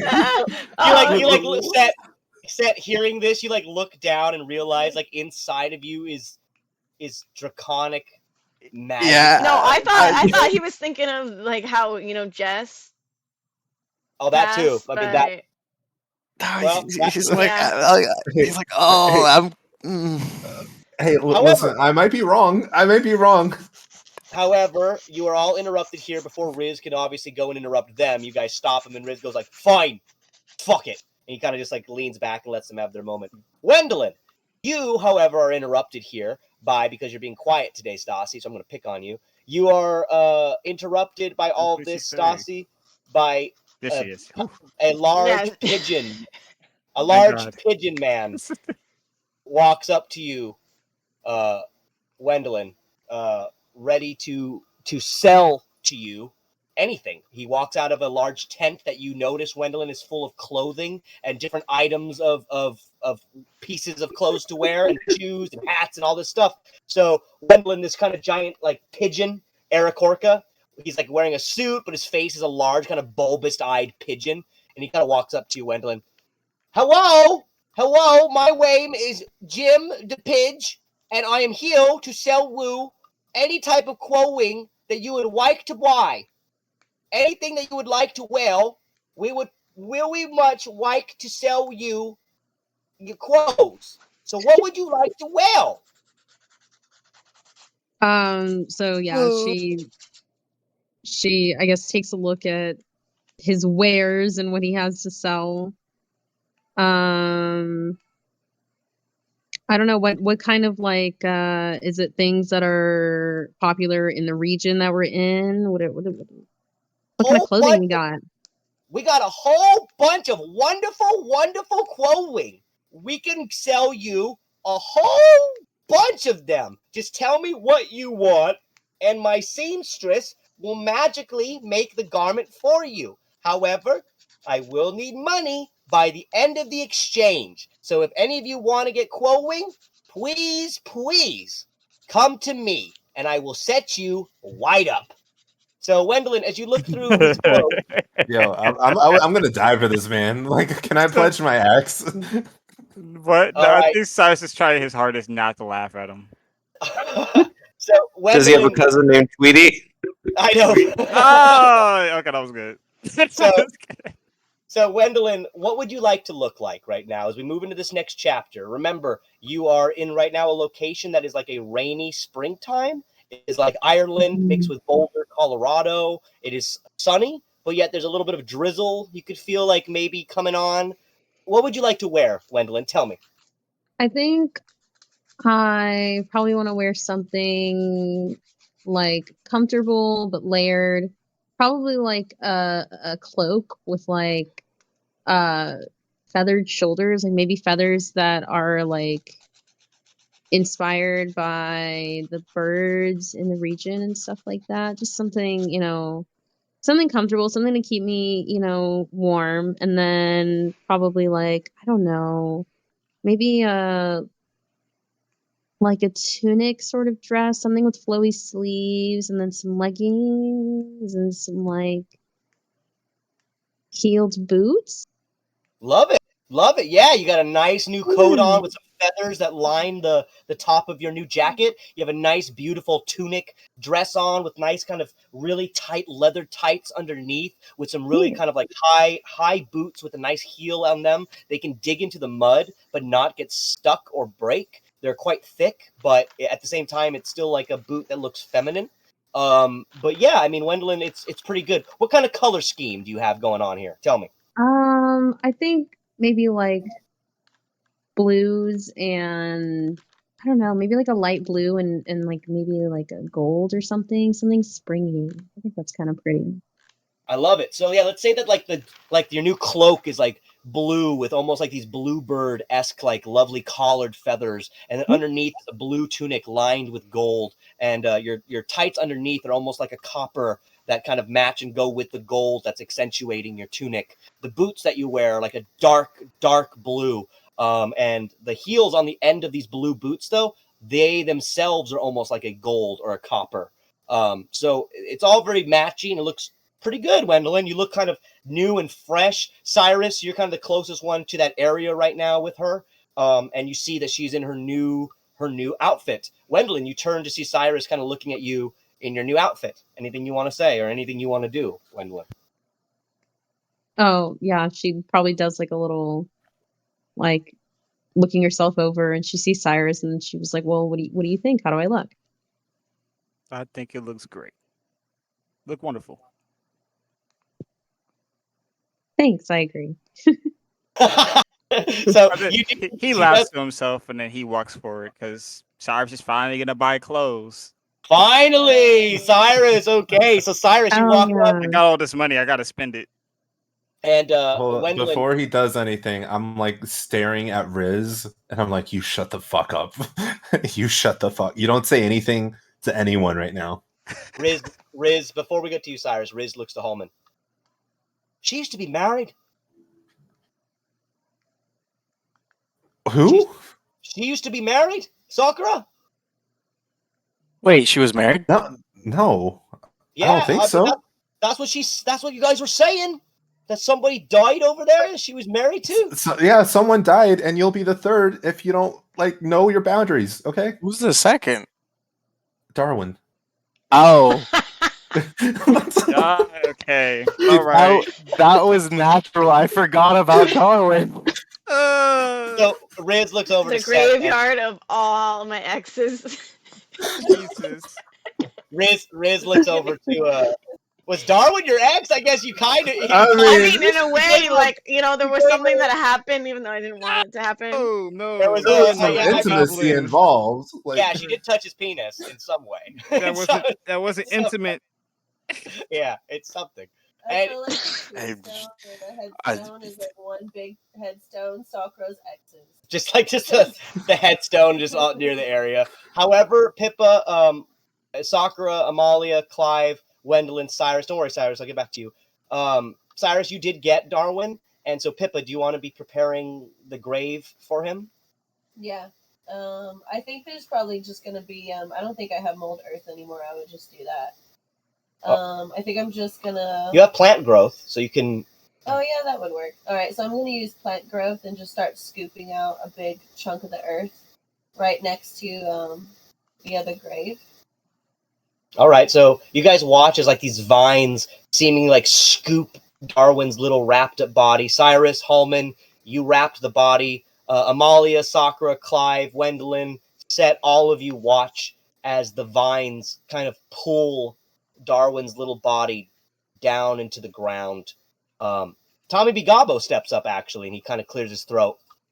He kind of stands before Darwin's grave and goes, "It's so hard to say goodbye to yesterday."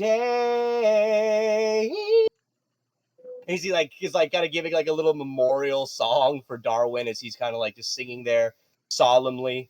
Thank you, Tommy. Thank you. I needed that. Tommy looks up to the group. "Look, I'm going to miss you all. You were all great. And honestly, I really appreciated it all. Wendeline, I'm sorry that I called you colored. To be honest with you, I just didn't think it was that offensive because I myself am a colored green goblin. I know you guys say that's not an excuse, but I wanted to say I'm sorry. Sakura, you were always so lovely to me. Amalia, your fire burns brighter than the sun. And Captain Pippa, well, let's just say with all the stories I've heard about you, I wish that I was a lion that you could bang.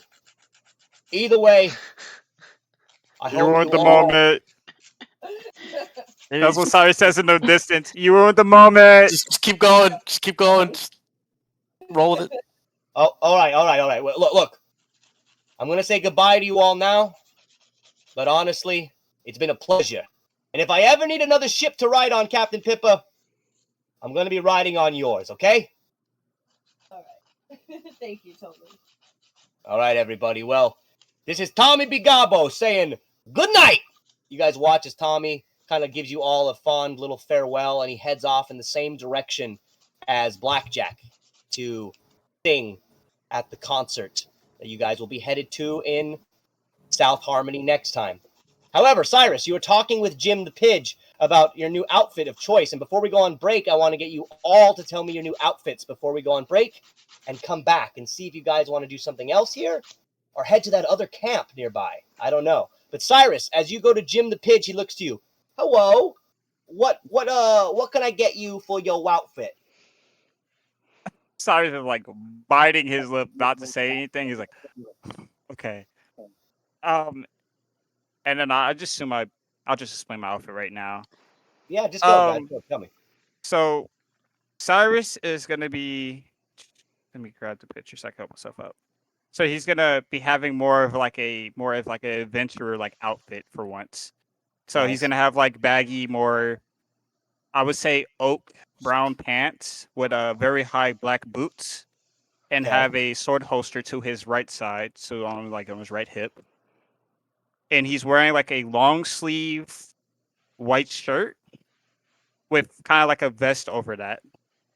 Cool. Love And with a completely, well, I wouldn't say completely. I would say the top of it is it's like a white cloak, and near the bottom it starts to fade into black. Oh, that's sick. I like that. And he has these fingerless gloves alongside with like kind of like some elbow pads and a little bit of like some straps to like keep together like his fit. I love it. Okay, so Jim the Pidge, he summons the outfit upon you. He goes into a seamstress. She comes out. She dresses you fancy. They look to you. You look good, Cyrus. You're wearing this new fit as well. You're standing right next to Wendeline still. One last thing he does before like his fit is done, he goes into his bag holding it, and he pulls out like, I would say probably like some rubber bands or some type of like string, and he starts to tie up his hair and gives himself like a dread bun. Oh, I love it. Boom, boom, boom, boom. So you put up your hair. You're wearing like this new outfit. Your cloak that drapes over you kind of fades down to black as it kind of reaches the ground. Jim looks at you. You look willy good. I think this might be one of my favorite outfits I've ever designed. Fantastic. But however, for you and that girl, it will be 200 gold, please. I got it.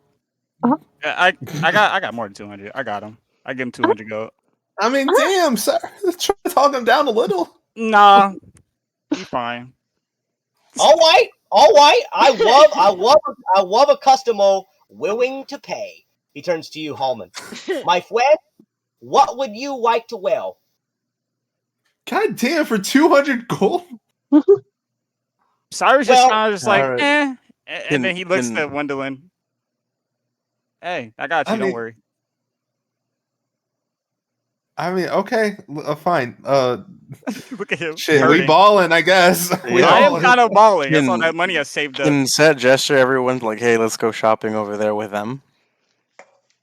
Sure, you can tell everybody to come shop with you. Yeah. And Yeah, as girls, Clive, Sakura, Pippa, Amalia, do you want to go shopping over there with them? Hell yeah. Sett's just trying to get them away from the grave. I think All right, okay. I'll just I'll be like the last one that leaves. You know what I mean? All right, so Pippa, Clive, you want to head over there as well? I want to stay by Sakura. He'll stay by Sakura for a little bit longer as Okay. the others go shopping.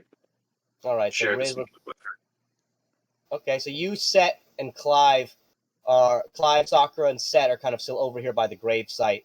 Halmon, Jim the Pidge is up to you. So what would you like to wear, my friend? I mean, I'm an Adminor.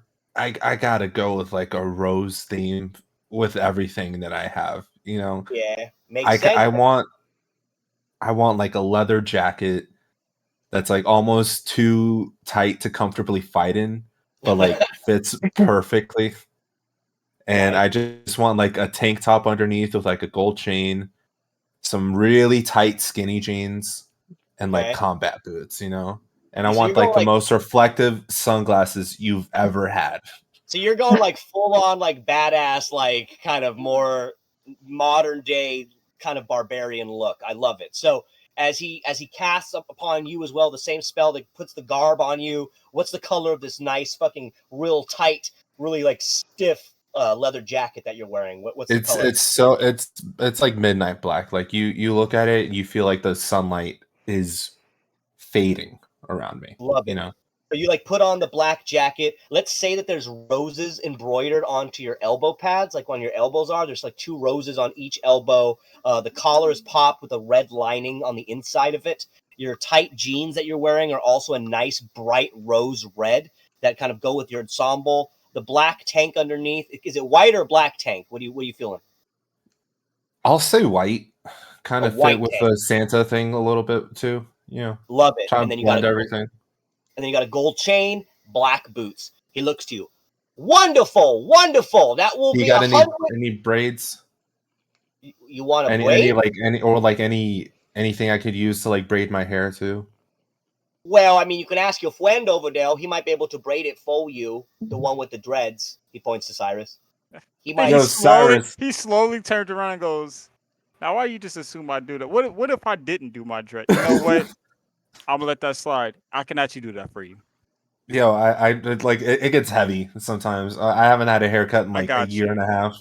We'll do it after Does though. it, I can't really should do I this. get a right now. haircut too? I mean, I can cut it. I can.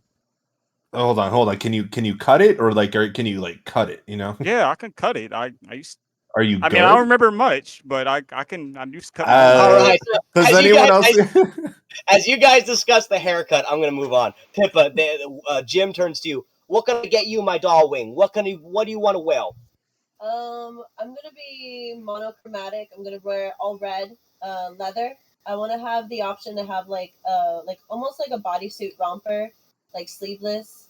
I want like a little corset thing up the front, and I want the legs to be able to be like lace detachable, so I can make them into either booty short romper or full leg romper. Okay, it's like almost like those zip. You remember those shorts that you could zip off the shorts or like turn them into like booty shorts, not just like long shorts. And then, like I said, like a hooded like leather red jacket with my lace up boots. Fantastic. Okay, so you look like a beautiful red little ensemble that you're wearing. All of it is red. He looks to you. My doll wing for you and the barbarian. That is going to be 100 gold for those 2 pieces. All right. So Halmon, you take out 50, and Pippa take out 50. Okay, cool. Amalia, you're that up mine next. was 200 though. Well, you guys were 200, but he hiked up the prices for you and Wendeline a little bit there. Wait a minute. Why? The only 2 black people in the group. Yeah. I knew somebody was gonna say that. He did, but Cyrus doesn't care right now. Like he has money, he can throw it a little bit. Hey, remember some people from some areas are not as accepting of others as you guys think. I mean, he can tell by that, but I mean, he doesn't really care right now. The king should get a discount.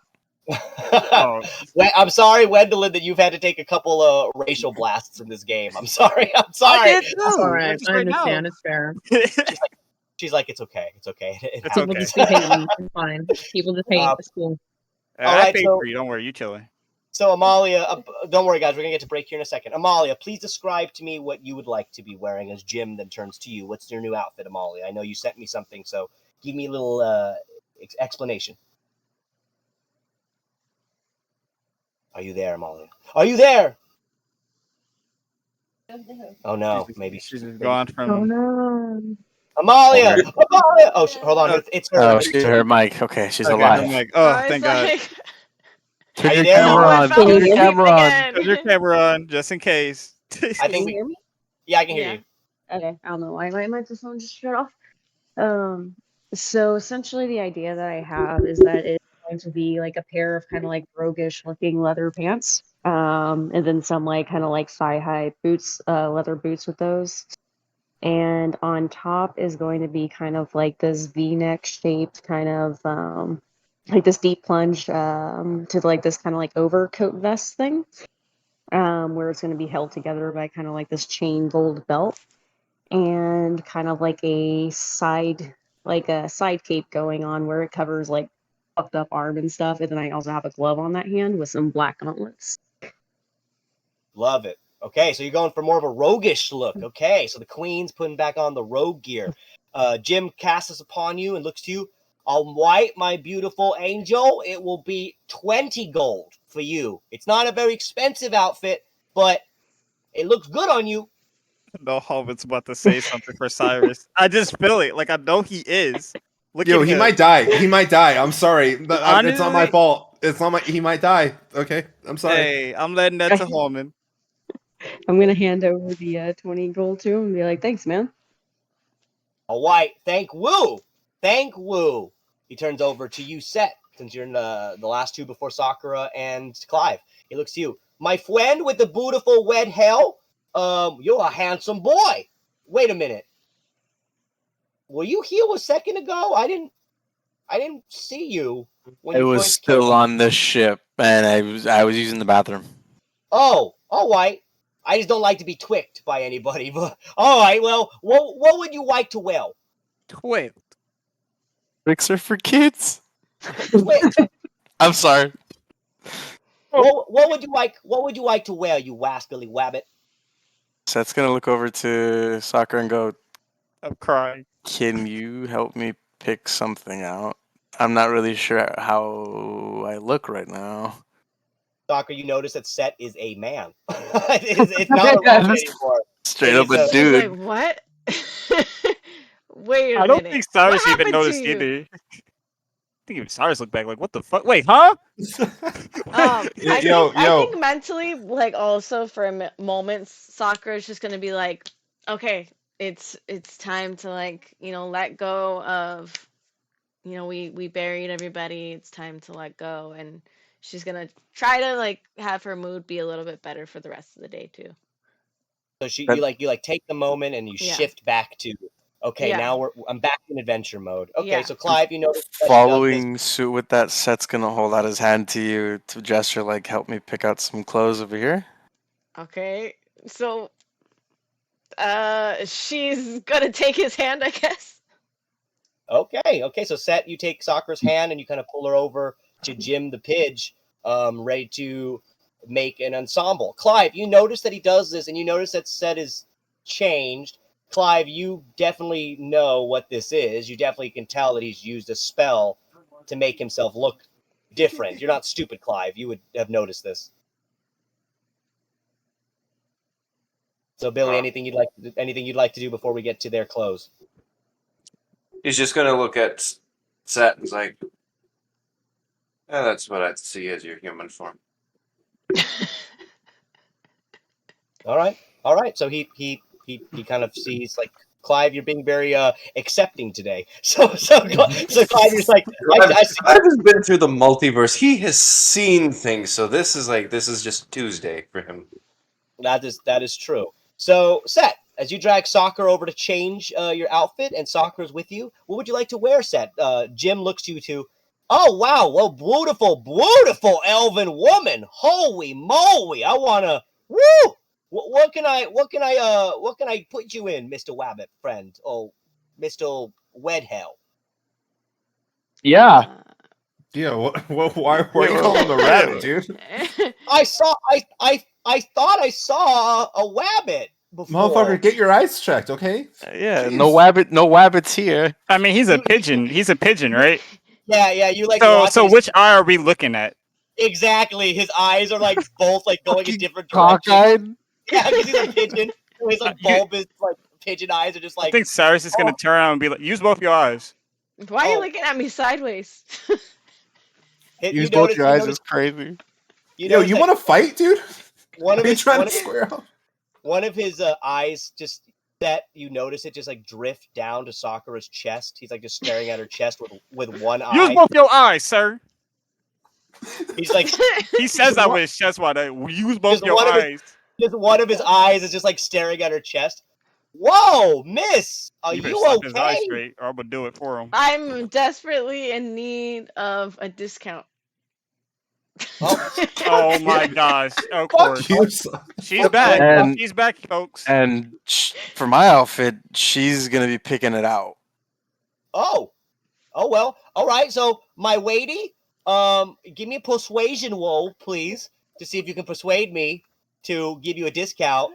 And apparently, Advantage, you're staring at her chest. Oh yeah, you get an advantage. You get an advantage. I'll give you that. I'll give you Okay, that. I don't know if I needed it for this because I got a 19. Oh, see if you crit. Yeah, see if you crit. That'd be fucking dope. Okay, hold on, let me try.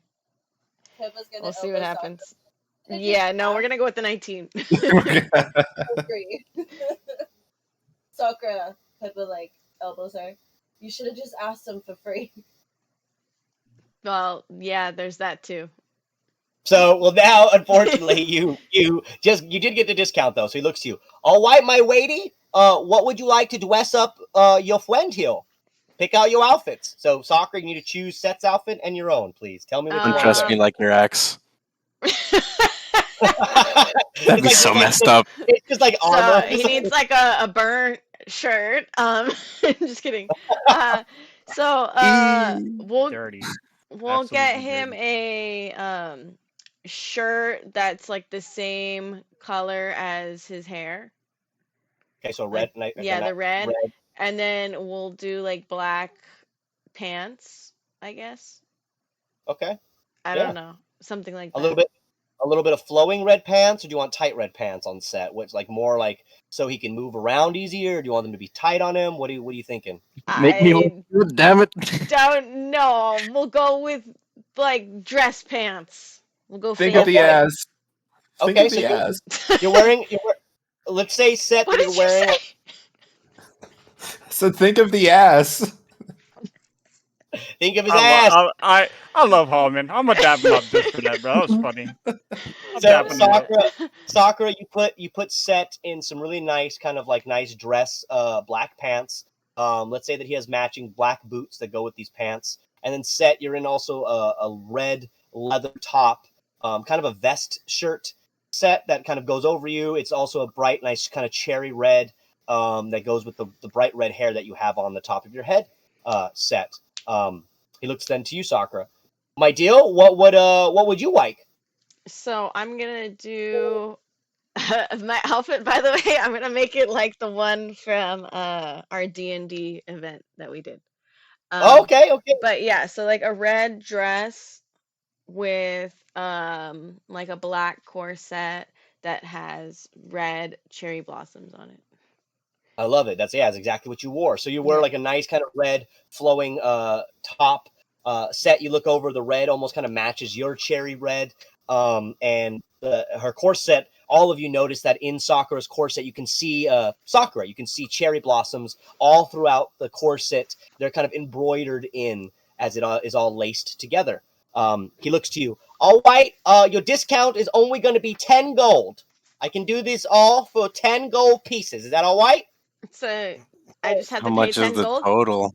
Just 10 gold. That's all we Okay. need. Sweet. Thank you. All right, and Clive, you are the last one before break. As we kind of pivot over to Clive, we're gonna take a quick break and then come back and just play for like 10 to 15 more minutes, guys, because I know it's a little later today. A quick Clive, break. a quick break. Clive, it's your outfit next, buddy. All right, so Clive will walk up to him and. Still there? Yeah. Yeah. Sorry, thought I hit the wrong button. He'll walk up to the salesman. I have a particular request, my friend, and he'll pull out the silk outfit that he has. Yeah. I would like to commission you for 2 outfits. Would you be willing to give me a discount for this expensive silk outfit that I would sell to you? Yeah. I mean, it's a nice silk. You know, I could give you a discount if you're willing to get rid of this silk. Certainly. It All right. goes. It would originally go for 500, but I'd be happy to sell it to you for 300 gold. Give me a persuasion roll there, Clive. For sure. Persuasion. 22. Nice. So he's like, all right, 300 it is, and he gives you 300 gold pieces. What would you like for yourself though? So the first outfit, I was going to ask for simple, flexible leather pants, sleek leather boots, but with one of them they would have a knife slot for on the right boot. Gray long sleeve shirt with an open collar, and then 2 bandoliers so we could have stock of his bullets with. Cool. Love it. And to complete the first outfit would be a white, wide-brimmed, flat-topped hat and a long duster coat. Essentially think cowboy style, but white. Love it. Yeah, love it. That's sick. So it's like Nipples chaps. Yeah, like he's assless. Yeah, you want the assless chaps? I can give That's it for what you. Halmon's thinking of. Oh, You just- Halmon's rethinking everything right now. Business with the big iron on it. So he definitely gives you that outfit, Clive. And your second outfit, my friend, before we go on to a whittled wake. Your most prestigious, magnificent robe set. Deep, dark amethyst purple with accents of emerald green. All right. This shit better be 200.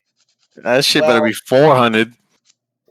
If you're looking for our best robes, those you can just give me that 300 gold back because it's gonna be worth that. Well, fine by me.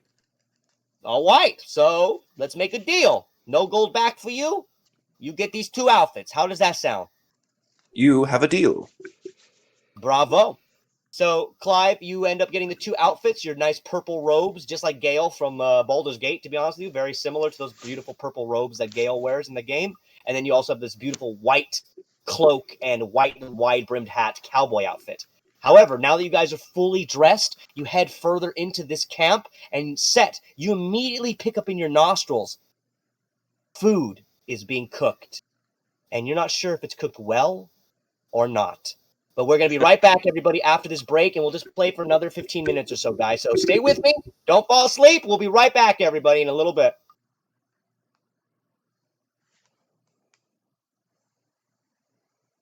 Assless chaps.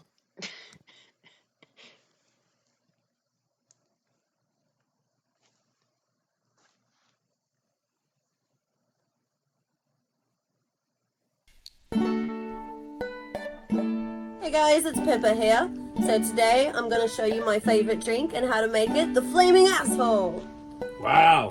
All right, Pippa, get me drunk. You got it. So here we are making our flaming asshole.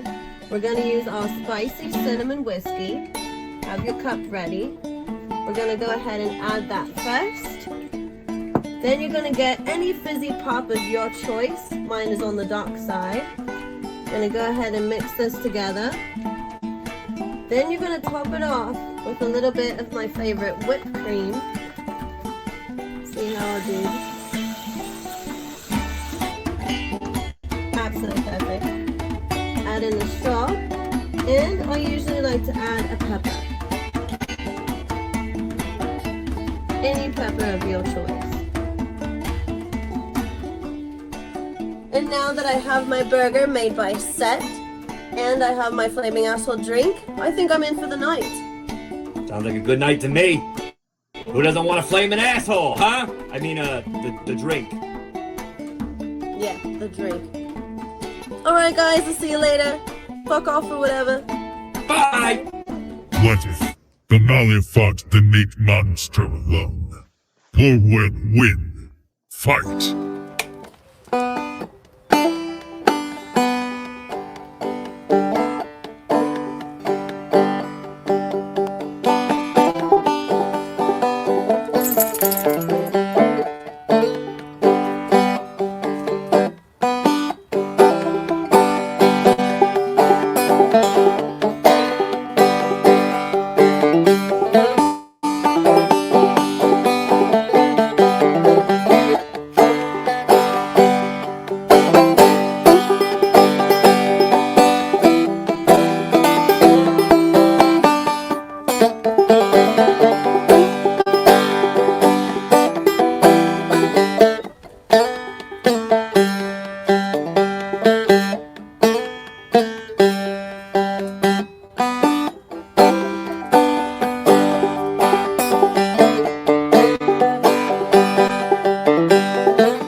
Oh, Gaggle, do it again.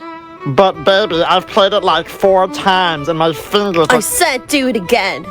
Fine, but after this, we're doing it. Oh, everybody. Welcome back to the last little bit of today's episode. Now, I know we ran in a little bit longer today, guys, so just bear with me. But you guys are in the camp now. You're all fully dressed. You got your new outfits on and everything, and now you guys can go explore this camp a little bit more. Jim the Pidge, he kind of walks back to his little shop, as you guys can see here. And Sett, as I told you, you noticed that somebody was definitely cooking some food in this space. It seems to be coming over from this area. You can see, obviously, Sett from right across from where you are. You're in the distance to see. But there is a yellow duck who seemingly is cooking. Oh my gosh, not another duck, dude. He's like That's cooking. gonna take a deep inhale and straight out of Breaking Bad. Someone's cooked here. I love it. So, Sett, you see from across the way, all of you, Amalia, Wendeline, Sirus, Halmon, Sakura, Pippa, Clive, you all see that this large, kind of chubby yellow duck, he looks adorable, by the way. He's an adorable yellow duck. He's not like the demon duck that you guys fought back in the day. He's like chubby with a squat little belly. He looks like a giant kind of rubber duck, but instead he's cooking. He wears a full kind of chef's outfit with a little hat included, and he seems to be flipping some type of burgers here at the campsite. Now, the rest of you could do whatever you'd like. So I'm going to start with this little bit here. Let's start just with you, Sett, just because we're already on you. What would you like to do? You guys are at a campsite. There's food being made. There was a shop there. You guys have been told of another camp nearby, or you can just head off to New Harmony. So what would you like to do, Sett? That's gonna look to Sakura and go, food? Yes. That's the way to Sakura's heart, right there. That's the way. So Sett, as you kind of gesture to Sakura, you look over too, and Sett, let's say you gesture over to the duck who's flipping the burgers and doing his cooking. He's gonna sneak up behind him and try not to make any noise. Oh, okay. Right okay. next to his ear. Give me a stealth. You have to give me a stealth. Ah, no. All right, fine. And then Sakura, do you want to follow Sett too? Yeah. All right, so Sakura, also give me a stealth roll here as you both go up, and try to sneak up on this chef who is Oh my cooking. goodness. Okay. Please. So Wait, what did Sakura get? It doesn't matter. Yeah, both of you suck. So you both are walking over there, and you both as you're trying to be quiet, you step on a couple twigs and branches on the ground that just kind of make noise, and the duck flips around to look at you, Sett. Hello, mi bambino. My name is Chef Ted Weberoni. I'm here to make the food. I'm here to make the foods for everybody going to the festival, going to the park. Can I get you something to eat? Would you like something to eat, my friend? I'd like duck.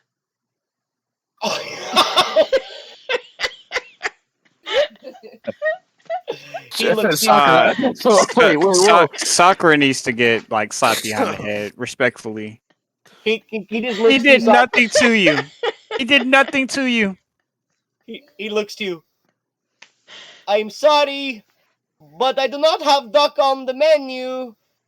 Can you speak to this woman? What is she wrong with? He got that man spazzing. That's mine. He knows that Sakura is wrong for saying that, but it's Sakura to him, so he's just like, do you have duck?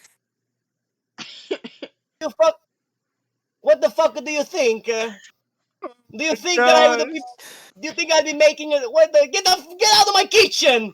Get out of my kitchen! I'm not gonna make It was food a poorly made joke. Poorly made joke. Ha ha ha ha! All right. I see. It's a joke. It's a joke. I see. I understand. You know what? I would like to eat a pink-haired elf girl. You know what I mean? Me too. That's my Totally. joke. Totally, dude. Yeah. All right. Yeah. I understand. Wait, what are you cooking, man? What do you got on the menu? Just get away from that topic. Oh, today I'm making a whole bunch of bison burgers. They're made out of bison. They are some of the best bison burgers I've ever made before in my life. Would you like to try a bison burger? Nobody cooks better than Chef Weberoni. Uh-oh. Oh, shit. I'll have a bison burger. I'll have two. Nope. Wait. You got an extra apron? Why? Do you want to have a competition? Puts out his hand. 5 gold, says I can make a better burger than you. He looks to you. Can Pippa hear this? Pippa, Pippa smells a bet. She smells a bet. She's gonna get. God damn it! No, She has I'm the grabbing sixth Pippa. You're not doing Actually, this again. matter of fact, Mister, what did you say your name was again? My name is Chef Ted Weberoni. Chef Tato. Dang. That's not what I said. I said the Chef Weberoni. W-E-B-B-Aroni. Well, Fuck it. It doesn't matter. I can beat you at making a burger. if you're so confident, then if I win, not only is it the 5 gold that we just agreed on, everyone here, part of my group, gets to eat free today. I don't And she gets as believe- much as she wants. And he points to Sakura. All right. You're If you on. win, that's Go. such a flex, bro. You better win, bro. He points to Wendeline and Clive. You two, come over this way. I need the eyes on me and my friend here to see. We need a witness. We need to see. So Clive, Wendeline, do you guys want to come over yourselves to judge the burger cook-off? Yeah, I guess I have to. I don't think you have to. I don't think you have to. What do you want to do? Why You would go you walk want away. a burger? She probably want So- a burger. That's why. She's so- like, fuck it. So Yeah, Clive, I'm gonna go spectate. I want to see this. Clive, did you want to go join as well, Clive? No, in fact, he's going to ask Amalia to speak to her in private. Oh, all right, Amalia. So Clive goes up to you, and see, Clive, go for it. So I'll just move the token. Clive goes over. Amalia, can I speak to you about something? It's in regards to magic. Oh, are you there? Are you there, Amalia? Hold on, Clive. Oh, sorry. Can you hear me? Oh. Yeah. Okay, Stop there we go. scaring Sorry. us. God damn it. Yeah, You you guys are keep taking going on naps mute. now. I'm having so many mic issues. Okay. So I was gonna say, yeah, sure. We can. You wanna go over there, and I kind of gesture over to kind of like going outer to the top right of like where the camp is. Gotcha. Yeah. So you and Clive head over that way. Yeah. So Clive, you have the floor with Amalia. So, Clive takes out his revolvers and shows them to Amalia. I have a little fun project. Perhaps you and I can work on. I've been wanting to You be enjoy able to be able, project. and this one involves magic. What you got in mind? Would you be up to trying enchanting my revolvers so that way they can cast spells? Well, I mean, I've never tried enchanting anything, but I can give it a shot. Excellent. And if that doesn't work, we could, and he pulls out one of the bullets. We could try a bullet as well. Infuse it with a spell. So then it launches the spell as well as the shot. Amalia, I want you to do an Arcana check here as you try to embody. I don't want to know. I don't know the right word here. I don't know if it's Infuse. Infuse. Thank you. I think that's the right word Infuse for or it. imbue it. Yeah, imbue. You were right, Sirus. You knew exactly what I was going for. So Amalia, as you're trying to kind of put your flaming fire magic, infuse it into his weapon. Give me an Arcana roll here for me, please. I got a 26. Awesome. So, as you try to like attune your magic to his bullets, Clive, you do realize that the magic does indeed go into the gun. She manages to release some of her innate magic into your weapon, and Clive, you now can use your gun to channel some of your magical spells through the revolver. As Amalia imbues her magic energy, the flame kind of covers your gun, but seems to absorb inside the weapon itself, as your gun then becomes seemingly infused and connected to the magic that she is releasing from her body.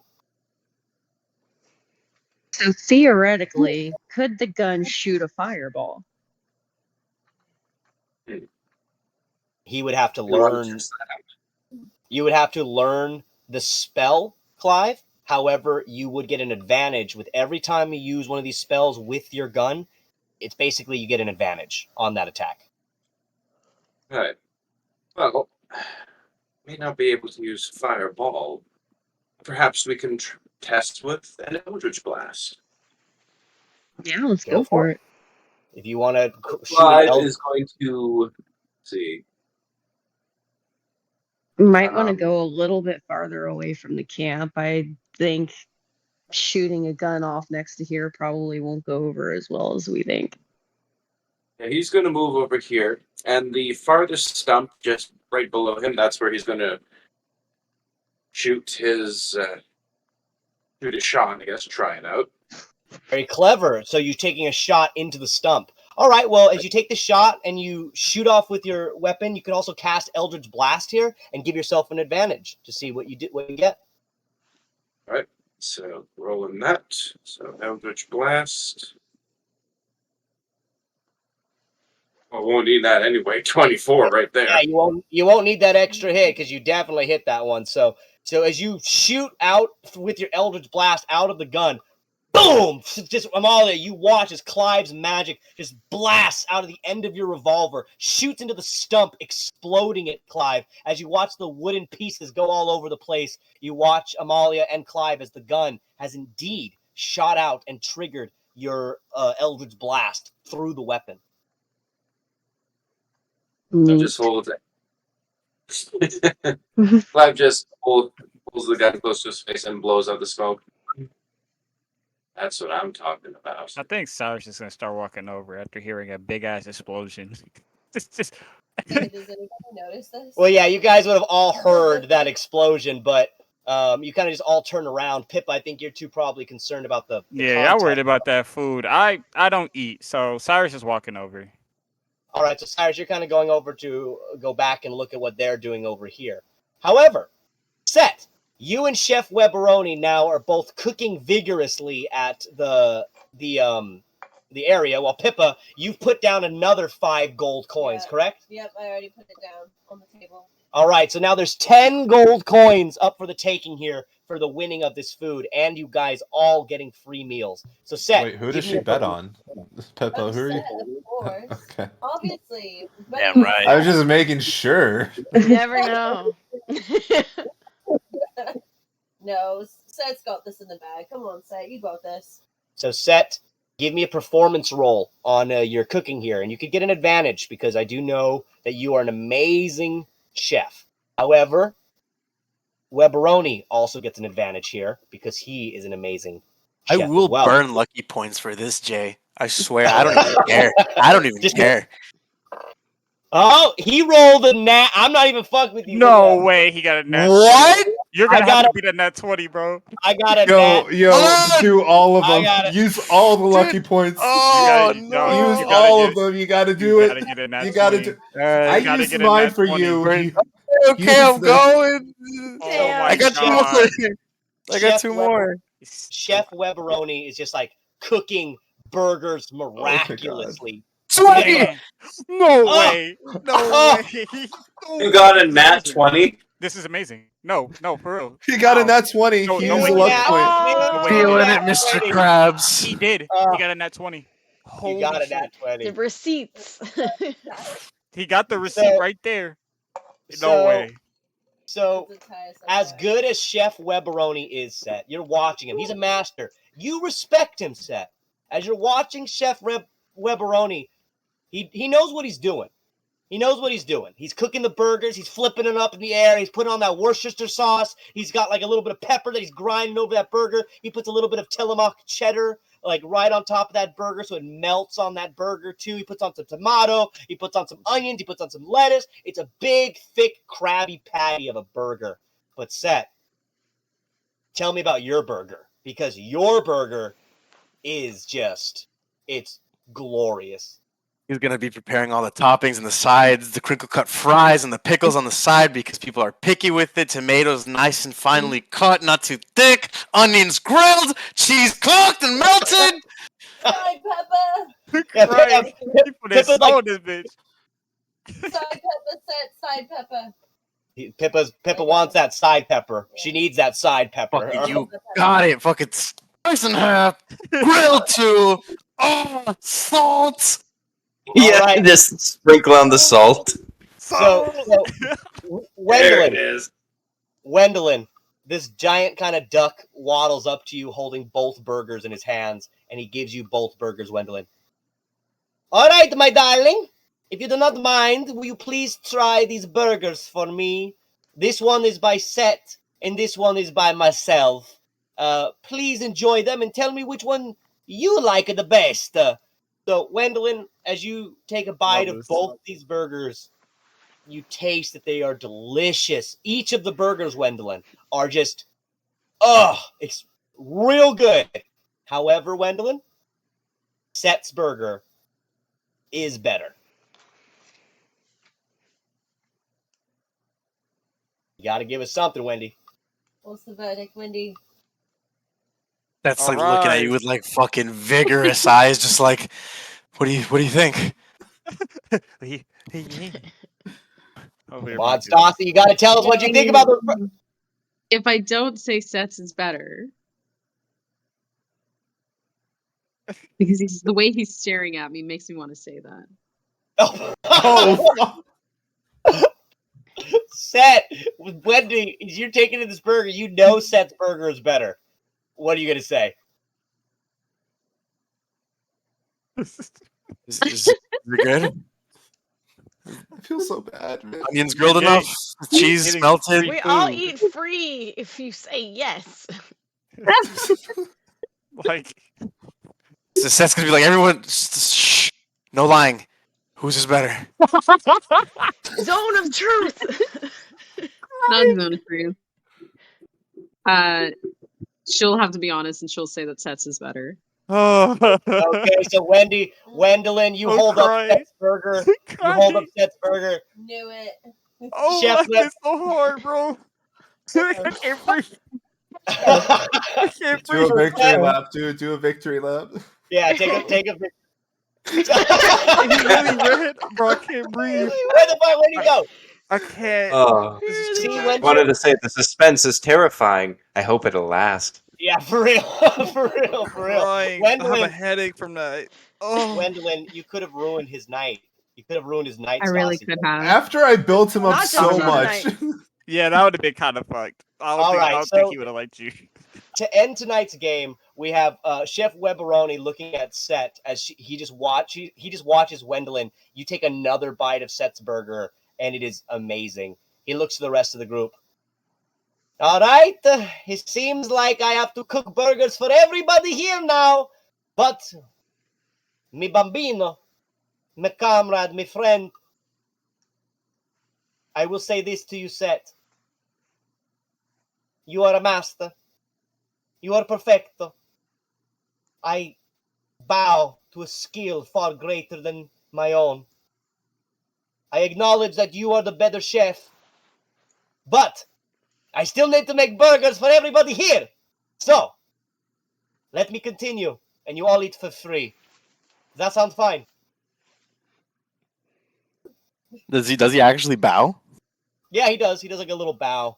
He's like a little duck. He gives you a little bow. Sett flicks him on the forehead and is like, pick your head up, man. And holds up for a firm handshake, and he's just like, good fight. I'm gonna look at Wendy before they start cooking, and I'm like, was Sett's burger really that much better? Because She's like, if it she's is, like sorry, smothering her face with the cheeseburger right now, so you can't really tell. Like she's too stunned to speak at the moment. Like her actions are saying everything. Okay, then Yeah, so you know that burger is good. Like that is a good burger. I mean, let's be honest. When was the last time we like truly ate something? Oh, come on. Like, Like, he made dinner the night before. He did, but I'm pretty talking about like So I'm we just- didn't have much food. I'm just gonna say, Sett, I know he's giving us all free food, but if you could make me one of those burgers, I would appreciate it. He's like, you know what? He turns to the guy. I still don't remember your name, but how about we cook together? My name is Chef Ted Weberoni, and it would be a privilege and an honor to cook with you. And as you start cooking together with Chef Weberoni, he looks to you.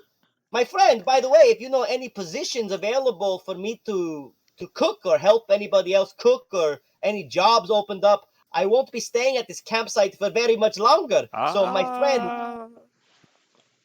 Now that you say that, my dear friend Ted, We do have. That was his name, right? Yes. Okay, thank God. We do have a position on the ship as he's cutting up the onions a little bit, making the grilled ones that are so good.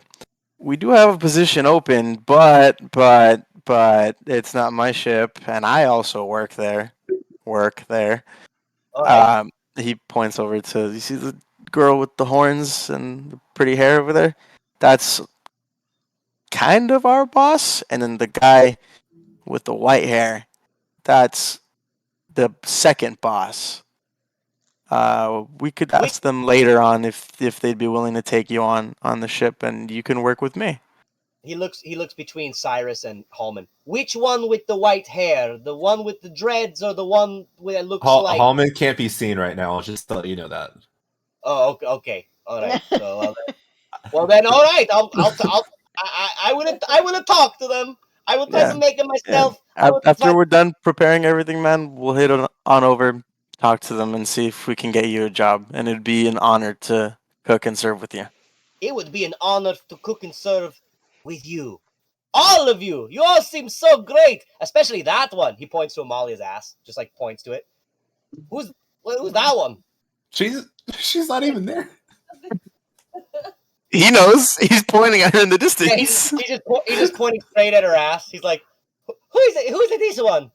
Who's that one? You'll if you get the job, you'll get to meet her. She's lovely. She's amazing. Why would you lie to that man like that? Why would you lie to him like that? Somebody bring You're not here. I'm not here, but I'm here in spirit. Why would you do that? The last thing of tonight's game, guys, before I let you go. Sirus, as you are walking back towards where Amalia and Clive are doing their little stuff with the guns over there, imbuing it with magic and all that. Sirus, can you give me a wisdom save, please? Wisdom save? Oh, fuck. No. And you must, and you've been here before. I already know what the fuck on. Damn. You must beat an 18. Thank God I got advantage on these bitches, but that's all I got. That's all I got. Let's see it. Come on, don't fuck me today. I'm excited. Lord, how much is it? Oh no! You're So- short. You're short one. No. So Sirus, unfortunately, your body is taking over. You have no control over your own body anymore. As you hear the hound ring out through your head, Lucifer speaks to you from the inside. He says, he controls your body. He starts sprinting. Lag.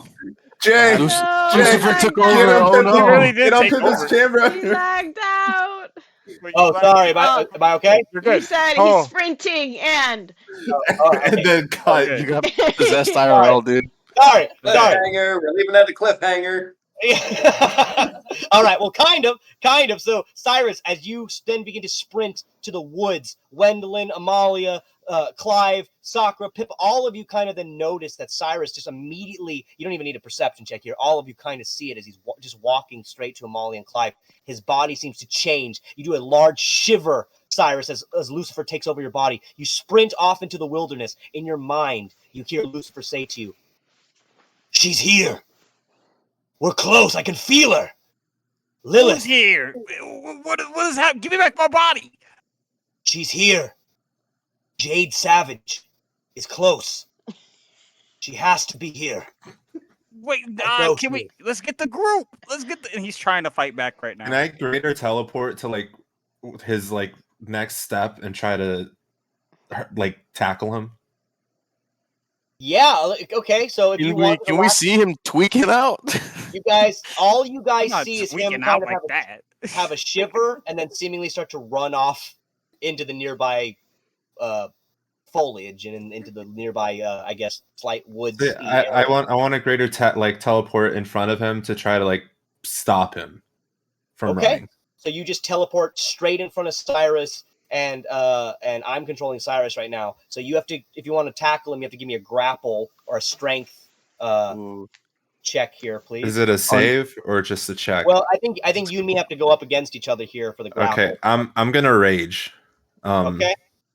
Just so You're because gonna rage and all right, bro. I'm trying to help you, This is the one time motherfucker. I want you to help me, bro. I'm trying to help you. Don't slam me on my neck. That's all I'm asking, bro. Okay, I get advantage on strength checks since I'm raging. All right, give me a strength check, please. All right. Don't I fumble, only bro. rolled an 8 for Sirus. Oh, Bro, with me? shit. Come on, man. You're supposed to represent. I'm sorry. It's Lucifer. Let me roll for me. Where's my strength? This is the unstoppable dude, force and a this movable object. is the issue. Like I rolled so poorly, but I still got a 9. Okay. Oh Okay. So my you did, God, you did manage. I to stop. barely. That was with advantage. I rolled a 6 and a 2, and I have a +3. So Halmon, as you kind of begin to run into these woods, after Sirus, and you step. I do have a question before that happens. You said you rolled with my stats, right? And I got a 8 on the strength, right? I just rolled with I rolled with a D20. I didn't add in any of your strength. Shut the fuck up. I gotta. technically I gotta be Lucifer? honest. I can't sit here and not. You have to add your modifier. I have a +13 to my strength. Oh my no, god! You don't. No, you don't. What? What? On my saving, yeah. Are you using my saving or using It's my a check. He said it's a check. All on my right, check, so- it's a +5. God damn it! All right, I so have to tell you Halmon- the truth. I can't lie. So in Halmon, unfortunately, he barrels right past you, knocks you down, and Sirus continues off into the wilderness. Fuck! And I that- chase after him. All right, Gotta so you use my chase, stats, man. I'm sorry. you chase after him as all the rest of the group just kind of watch as Sirus heads off into the wilderness. You're all left at this camp, and Sirus, in your mind, you keep hearing, "She's here! She's here! Lilith is here!" And that's where we're going to end tonight's game, guys. We will be back next week. Oh, what was that? What? Somebody have something to say? Yeah, before we end, could Clive take a short rest because he needs to get his only 3 spell slots back? Yeah, I mean, you guys I'm can running take through the forest. You guys I can need give to yourself sleep. another. You guys can give yourself another short rest. You are resting. You're eating and you're resting. my So you guys are resting. But we will be back next week, guys, to finish off this section of Spicy and Dicey and play some D&D. So we'll be back next week. Get the fuck out of here. Go. It's late. It's late. Oh my Get out of God. here.